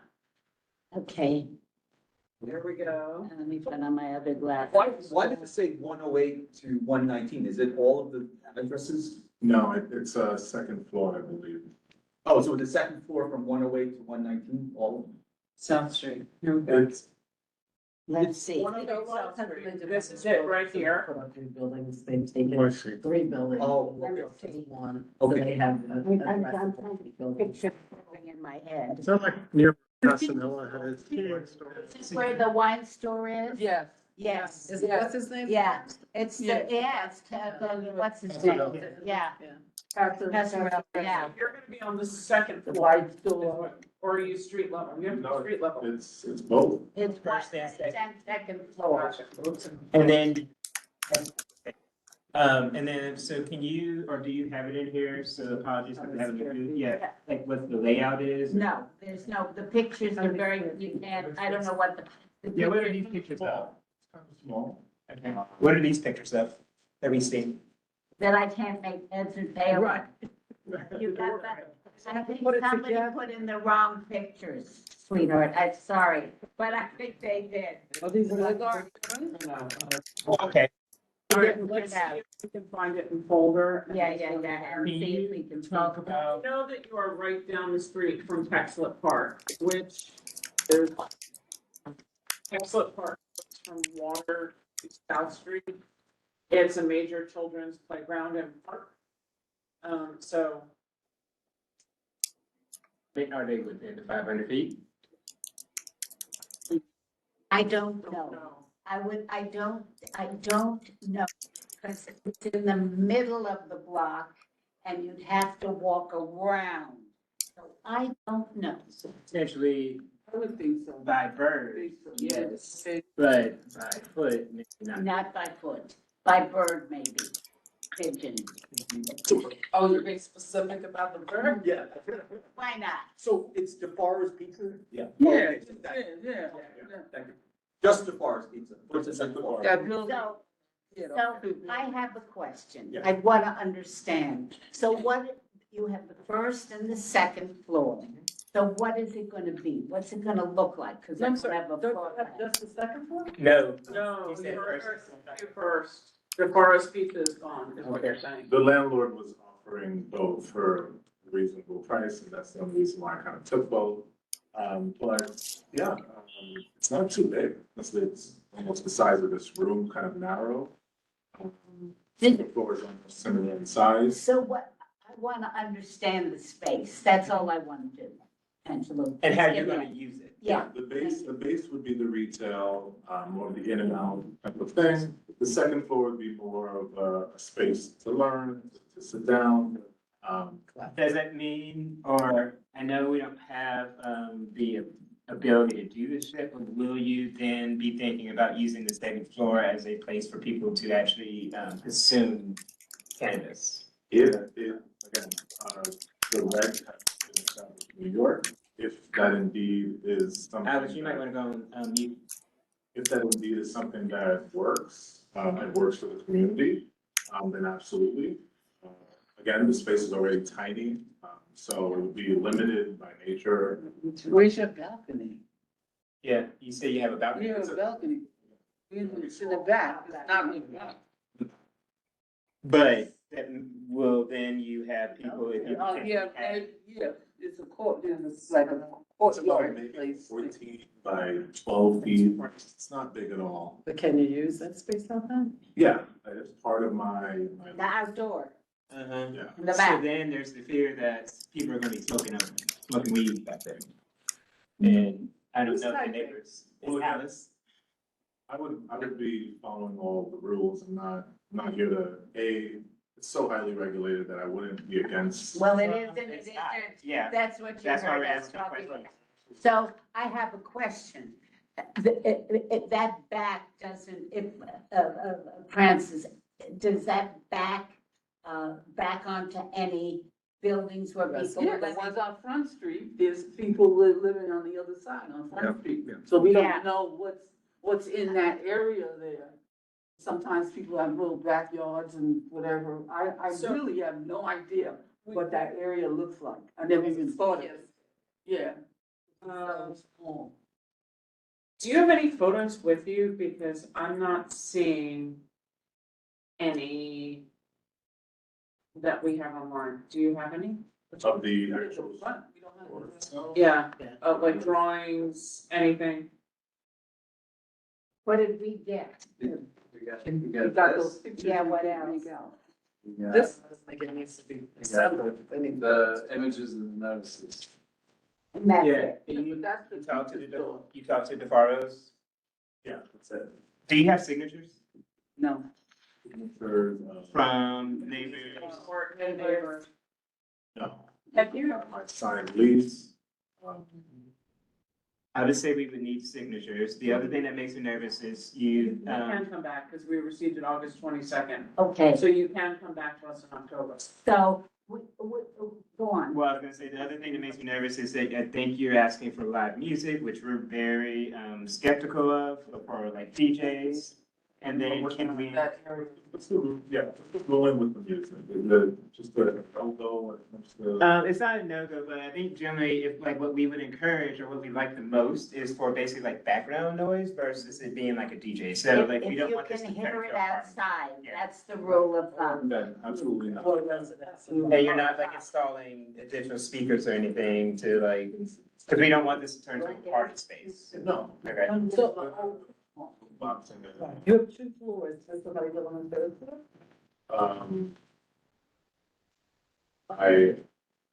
Not a. Because the people that above you, we want that. I don't think anybody does, but. My only stance with the music is I didn't want no music. I'm here to understand exactly what the community wants. So I would remove then the bit about a DJ, and then maybe just more so highlight background music. Did I select the DJ? I saw that somewhere in there, maybe on. You clicked micro business. Live recorded I'm DJ looking at it, I jukebox. apologize. Okay, it was one of those things where. And then can somebody do the math on the hours? That's not just a lunch. So they've asked for weekdays, 10 a.m. to 10 p.m. So see that. That's 12 hours. And then, so that's what, 12:56 then? And then they're closed on Sunday, and then it looks like, I'm assuming this is a typo, but 12 p.m. to 10 p.m. on Saturday. Say that too. So that comes within the 70 hours, doesn't it? Yeah, right. Is it 70 hours? Yeah, it had to be less than 70. Yeah, Mhm. Actually, we had a lower limit that we went with. I can't remember. I thought we were at 70. I thought we were at 72. Yeah, was it also? So, yeah, I thought. We were below the legal limit. The legal limit is You know, 75. Yeah. Maybe this just means that that's the one that's highlighted, and it's not the others. Oh, okay, got it. But then it also says not yet decided on sound and equipment and size and numbers in So we average. want that clear. Yes, Just wanted to make sure. it's within scope. Whatever, yeah. So far, it's.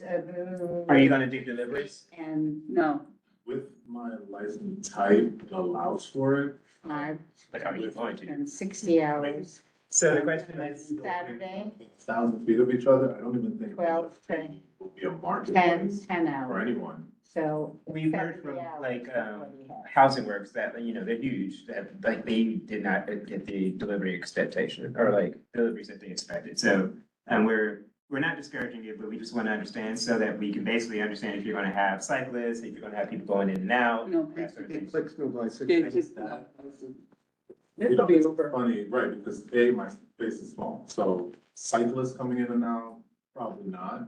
If there's any form of delivery, it would be from cultivation space, almost. Sure. directly To consumers, not from my retail Okay. operation. With my license, I have to have a cultivation or else this falls in space. I'm Right. not just a retail. Where's your dispensary. cultivation? You can Currently- tell us.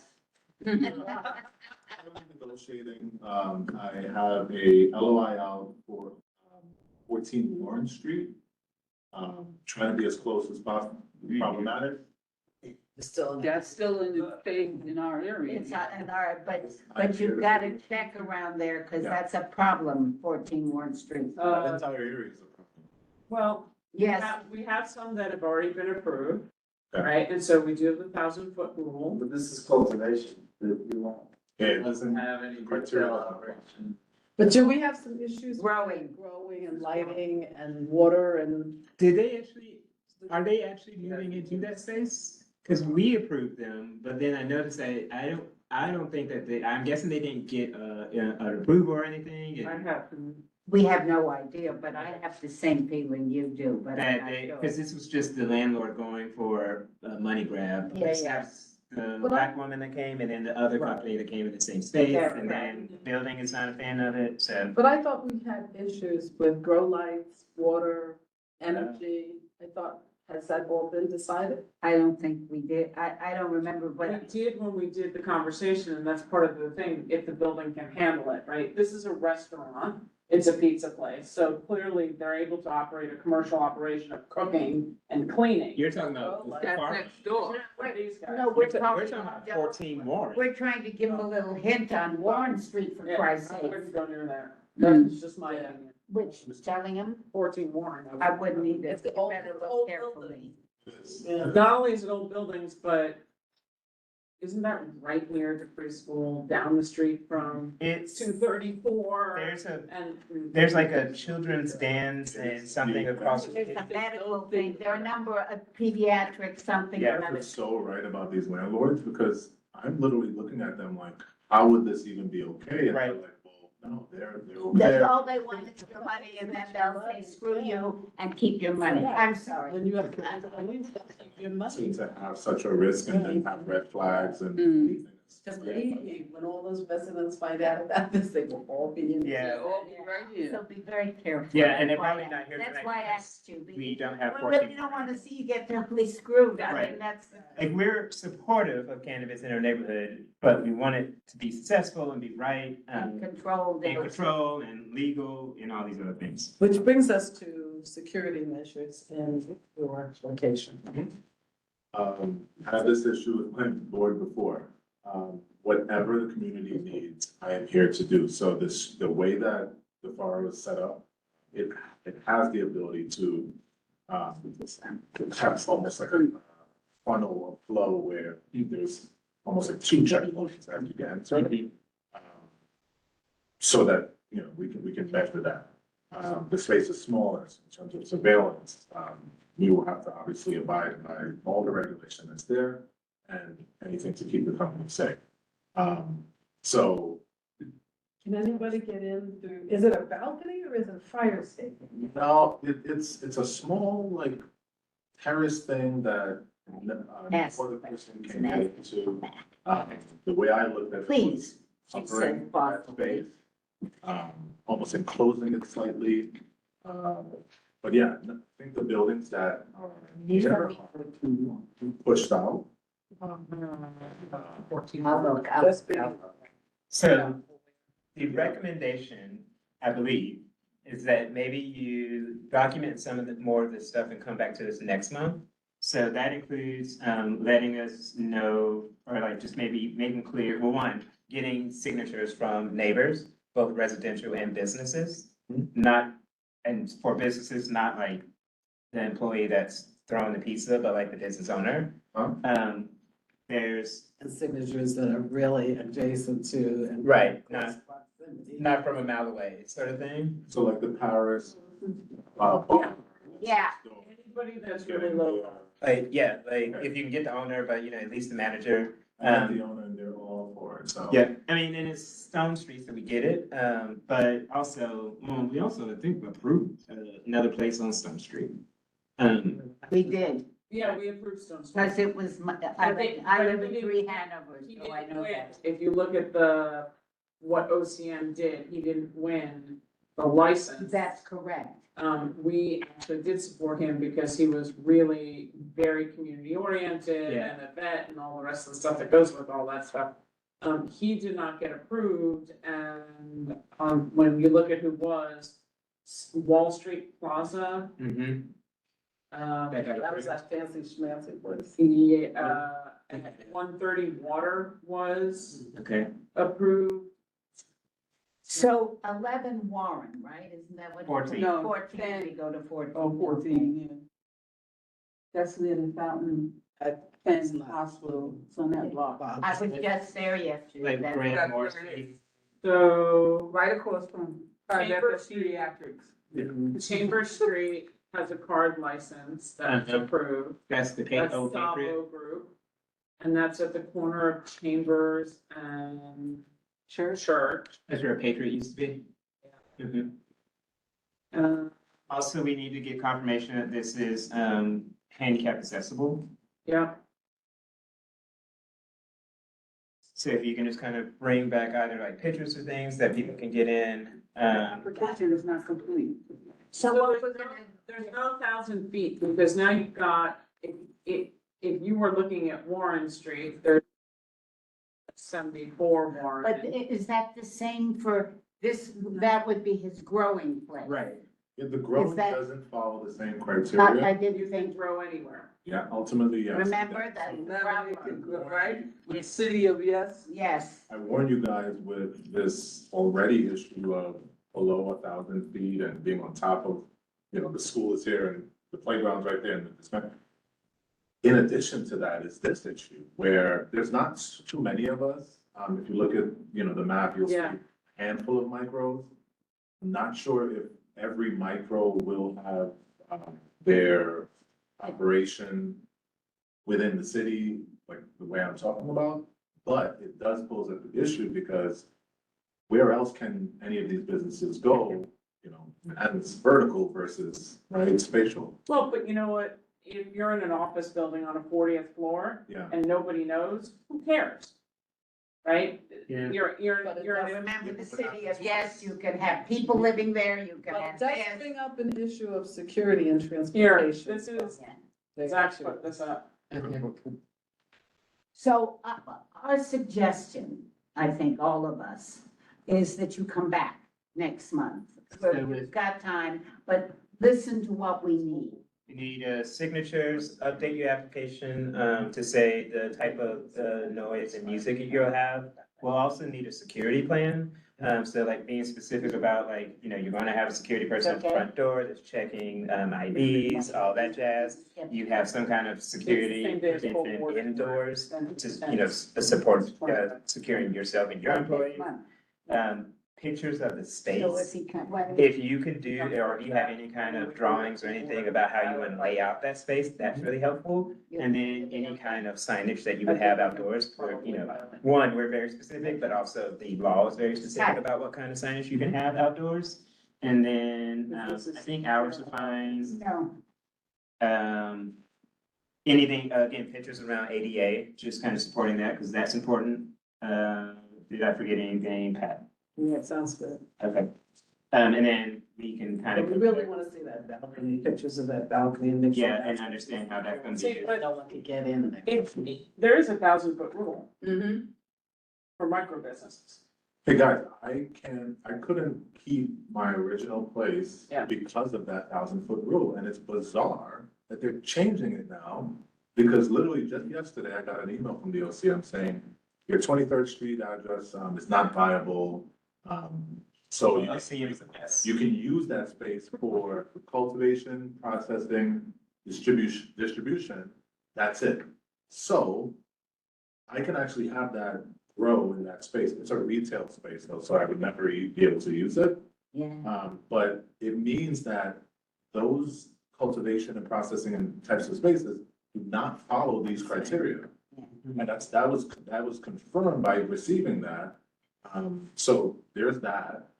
But ultimately, I'm a byproduct of this rule. And now here I am trying to find a new location and move quickly, because if I get proximity out, I already gave all my money and I lose a house. Oh, we know, we do know, we're sympathetic, it's not Yeah. that we're not sympathetic, So we want you to, at least bring in the information. You'll be Yeah. cutting it close, but come in and, I'm surprised, because I was gonna say, what, I mean, not to push everything out to Brooklyn and Jersey, but I was gonna say, why aren't you doing your cultivation out there? But it's, Yeah. they can apparently, so that's, Why- I think They that's. have to be the Same county. county. He has to be on the island of Manhattan. I see. I think it's gonna change though, because Manhattan's only so fixed. Right. you know? Right. It's crazy. And Which- also residents are not gonna like it. Yeah, so, we're not gonna vote on it today, so that then you can come back with it, and then we can give it a proper.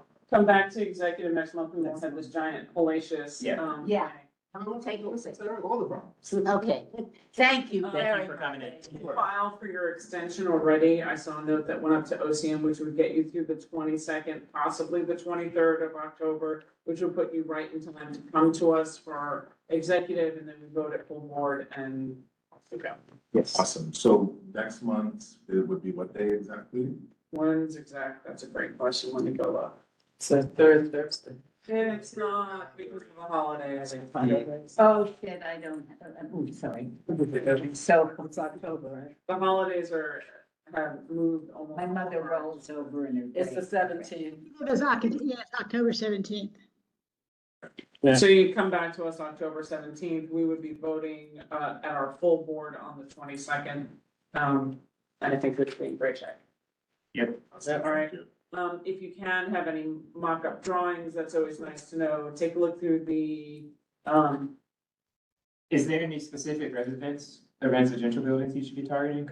you should go around the corner and talk to them. When's our big board meeting in October, the 29th? I mean, it'd be good, I guess, if you can get anything from the 10 building and folks over there, but Well, but also the front street apartment buildings, which basically, You man. Front Street Apartments. South Street is across, that big giant Oh, tin yeah. building on the street. You're not gonna get anybody Not there the who's gonna say anything. And if nothing else, if it Let's, I mean, it's, you're not selling, right? Or are you selling? he is selling. Yeah, you are selling. Maybe it'll help them. I if really- people- Look into my number. Go talk to Fish Market. They're right there. So when is our big meeting? 22nd. Yeah. No, our big meeting, What big meeting? community board. Full board is Full October board's 22nd. 22nd.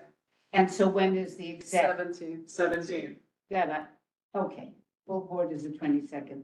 Oh, thank God I can come. You say that with such Thank you. joy. All right. Thank you. Thanks for being That's here. the day before. All right. Yeah, don't worry about it. I'd like to apologize for almost not being as prepared. When I met with the previous community board, it was virtual. They just asked a bunch of questions. All of the other retailers were all over the place and illegal. So when they heard a micro business that was professional and I had my presentation and everything, it was smoother. I didn't know that there was much more of a buttoned-up process, but it's because you guys have done the work, you've seen it, and you have set it up accordingly. We're engaged. Let's see presentation. Yeah. Would you like to see the Chinatown Connections presentation? Yeah, Who yeah. knows that, right? Have Zach information? Okay. Any more information? Contact Zach. All right, thank you. All right. Thank you. Thank you for being with us and welcome to Community One. Yes. All right, so Chinatown Connections, there is a working group, for which Community Board One has a seat. I sit there. The meeting was the same night as land use and I was here. So Eric Yu, who also sits on the CB1 seat on the Chinatown bid, was our representation that night. Take it away, Eric. Okay, so it was on September 9th. Chris Marte and Grace Lee attended. The EDC and DOT presented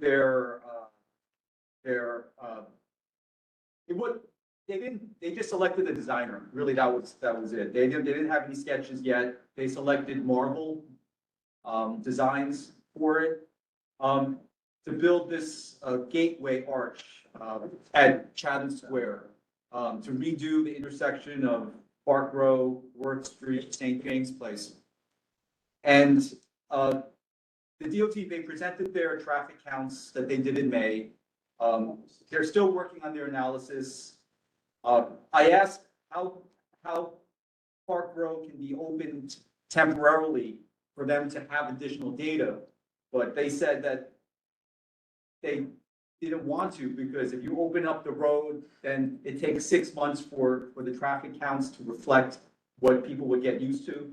But I think that was foolish, because now they're relying on data from pre-2001, the last time Park Road was open. But they said that they, okay. They said that they were gonna do traffic data. They did in May. So now they're not. No, they did it last May. They did it last May. Oh. Yeah, In 2020, 24. And what happened? they couldn't have done it in May because they told us at the Chinatown Working Group meeting, the problem with doing it was the Trump trial.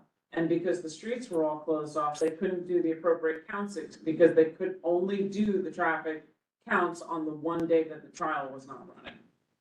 They did it in May. Well, that's what they're saying. So who knows? We'll need to ask. Okay, gotcha. Oh, interesting about that. Yeah.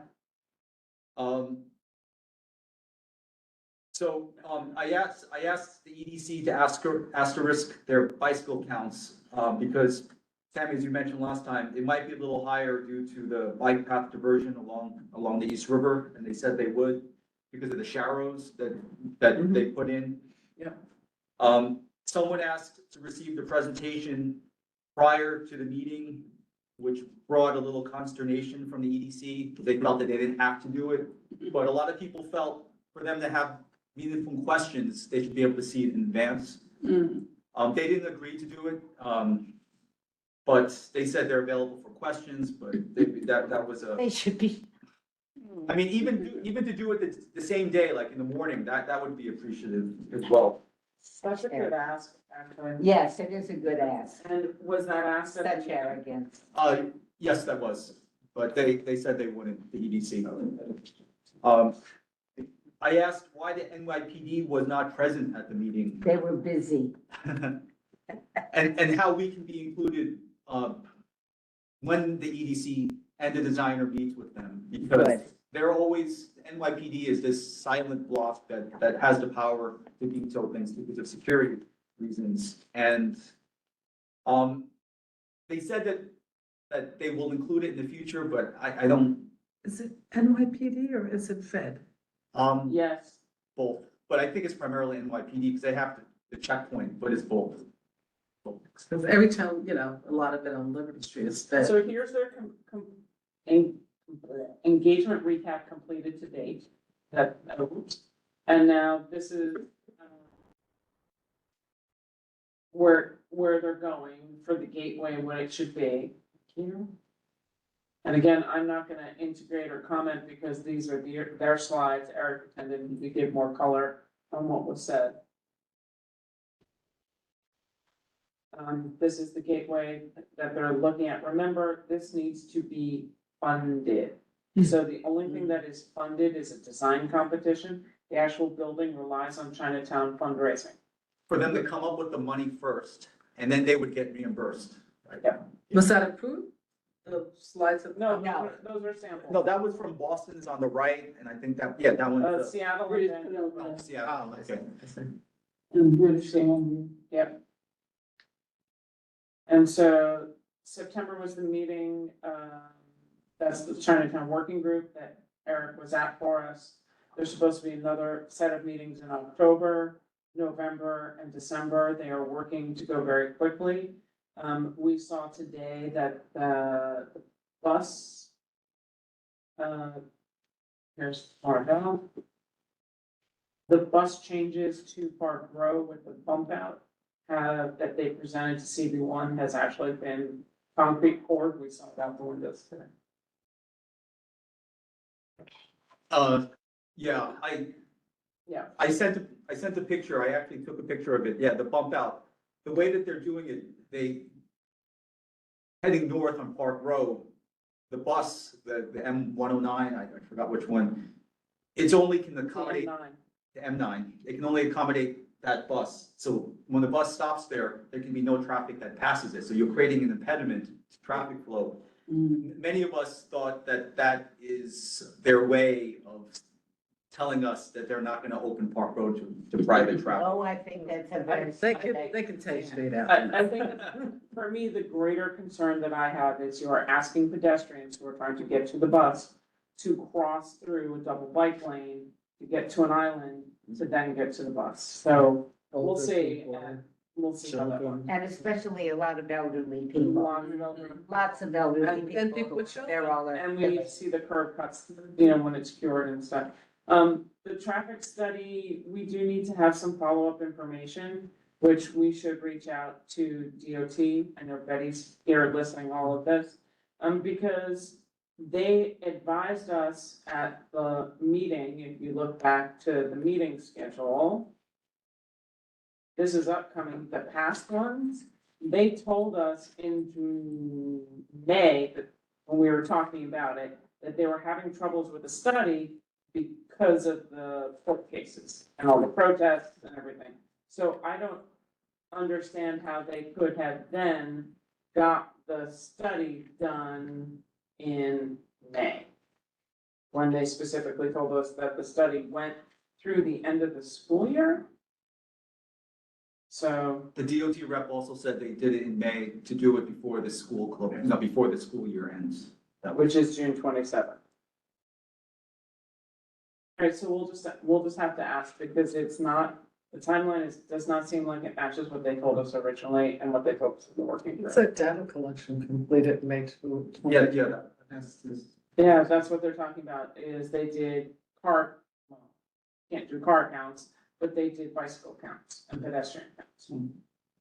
And, it'll be interesting to see if they coordinated the counts with the block parties. So this is what they count for existing conditions. But again, I'm a little confused because they told us that weekdays they couldn't do it other than Wednesdays, because that was the only day that there was no court case. So we'll have to ask if that weekday that they list is 1 weekday versus 5 weekdays.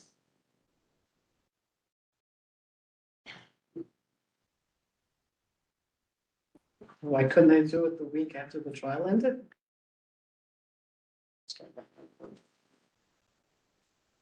I'll follow up with Gigi to find, so to know how we can meet with the NYPD with them. I think, I don't want them to hide behind each other, like, oh, they. That's fine, and let's make sure that we are asking the question of how many weekdays did they study? Because they told us originally they could only, at the moment, study 1 weekday, the day that there was no trial. So if you're looking at car counts and bus counts and every other counts, but you're only looking at weekday data that included 1 day a week versus 5 days a week, and where does the closed streets and everything else, it's. Okay. Okay, We have. so going ahead, I think that's the last slide, I got right?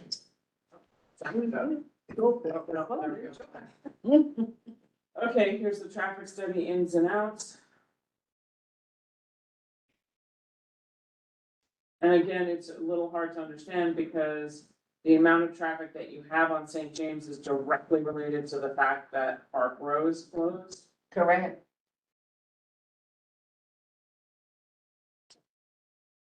The All right. The primary plan is they wanted to make St. James, go through Kinlow Square and go up East Broadway. So that, and then create more open space along, Mott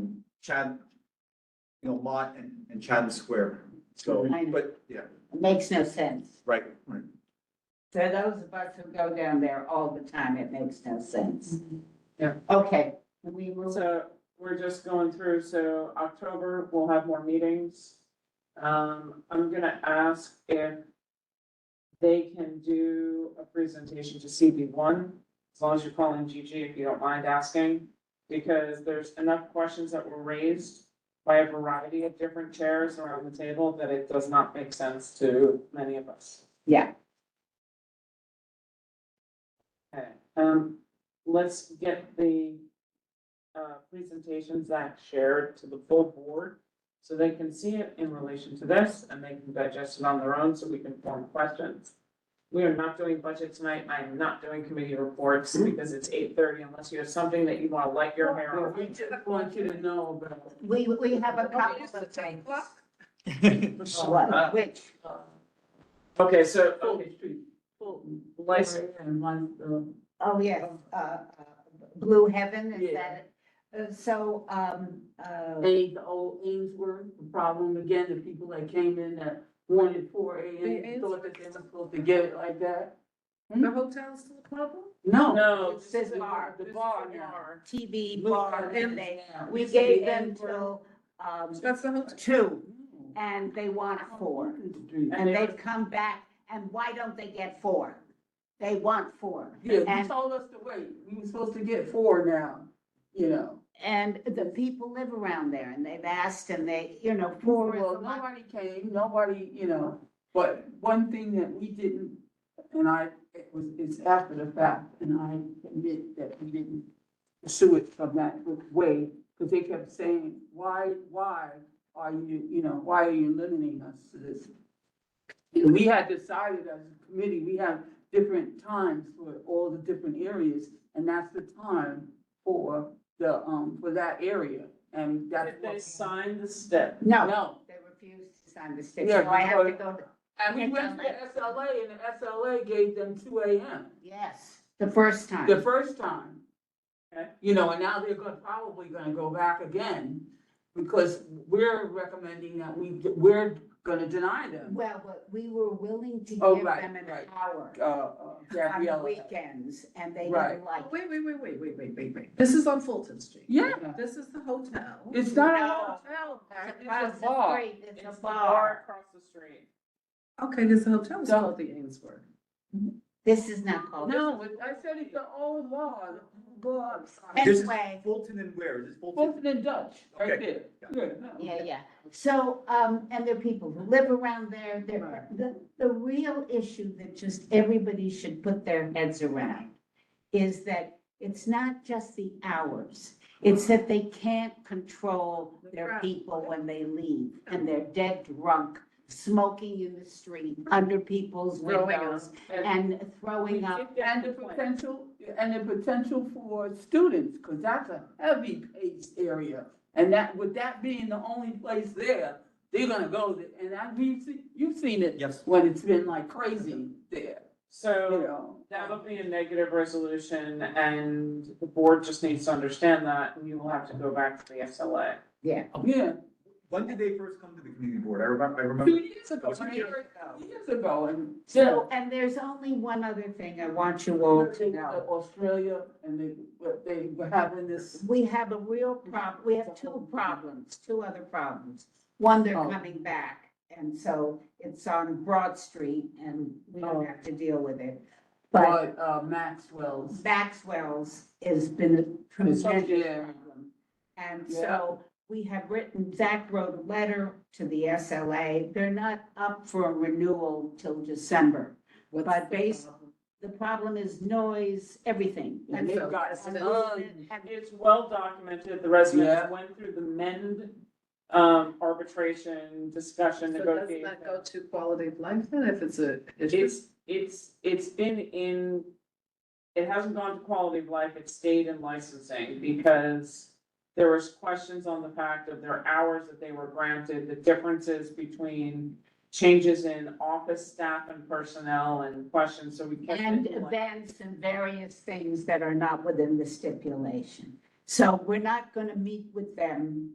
They're not coming to the board, I don't think, unless some of the, October, until October, November. November, probably, or October, but it's a big deal. And, our neighbors are just up in arms. It's really, and they live there, and it's much more complicated. It's a It's a different 911. than it used to be. We have residents. So it's more than that, it's that one of the residents lives in the co-op and owns part of the business. It's very complicated. Anyway, I just wanted you all to Residents, know. they can't sell their apartment and won't get the money that they would normally get because of the activities of the Correct. bar downstairs. And so it's negatively impacting not only quality of life, but their ability, the woman needs to sell her apartment because she's going. Bankrupt. I mean, there were lots of conversations, at the community board, a lot of them came. We know they Like went this to licensing, Mend. this was licensing. I understand. Yeah, that, we know they went to Mend. We advised them to try and do that, to go through everything possible to try and Zach give wrote a good letter. Maxwell's an opportunity to work with the community, which is what we really want.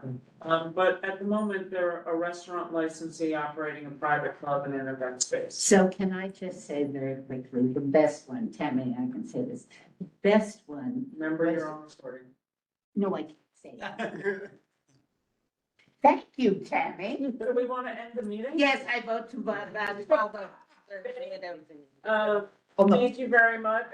Betty, I want to say just for Betty's committee, we had a fabulous discussion about Brooklyn Bridge and the streets and with DOT. It's really great. I thought it was good collaboration. Hopefully we'll get some improvement for the pedestrians. That's the ultimate goal, and the bicyclists in this area, right around the front. And may we adjourn the meeting?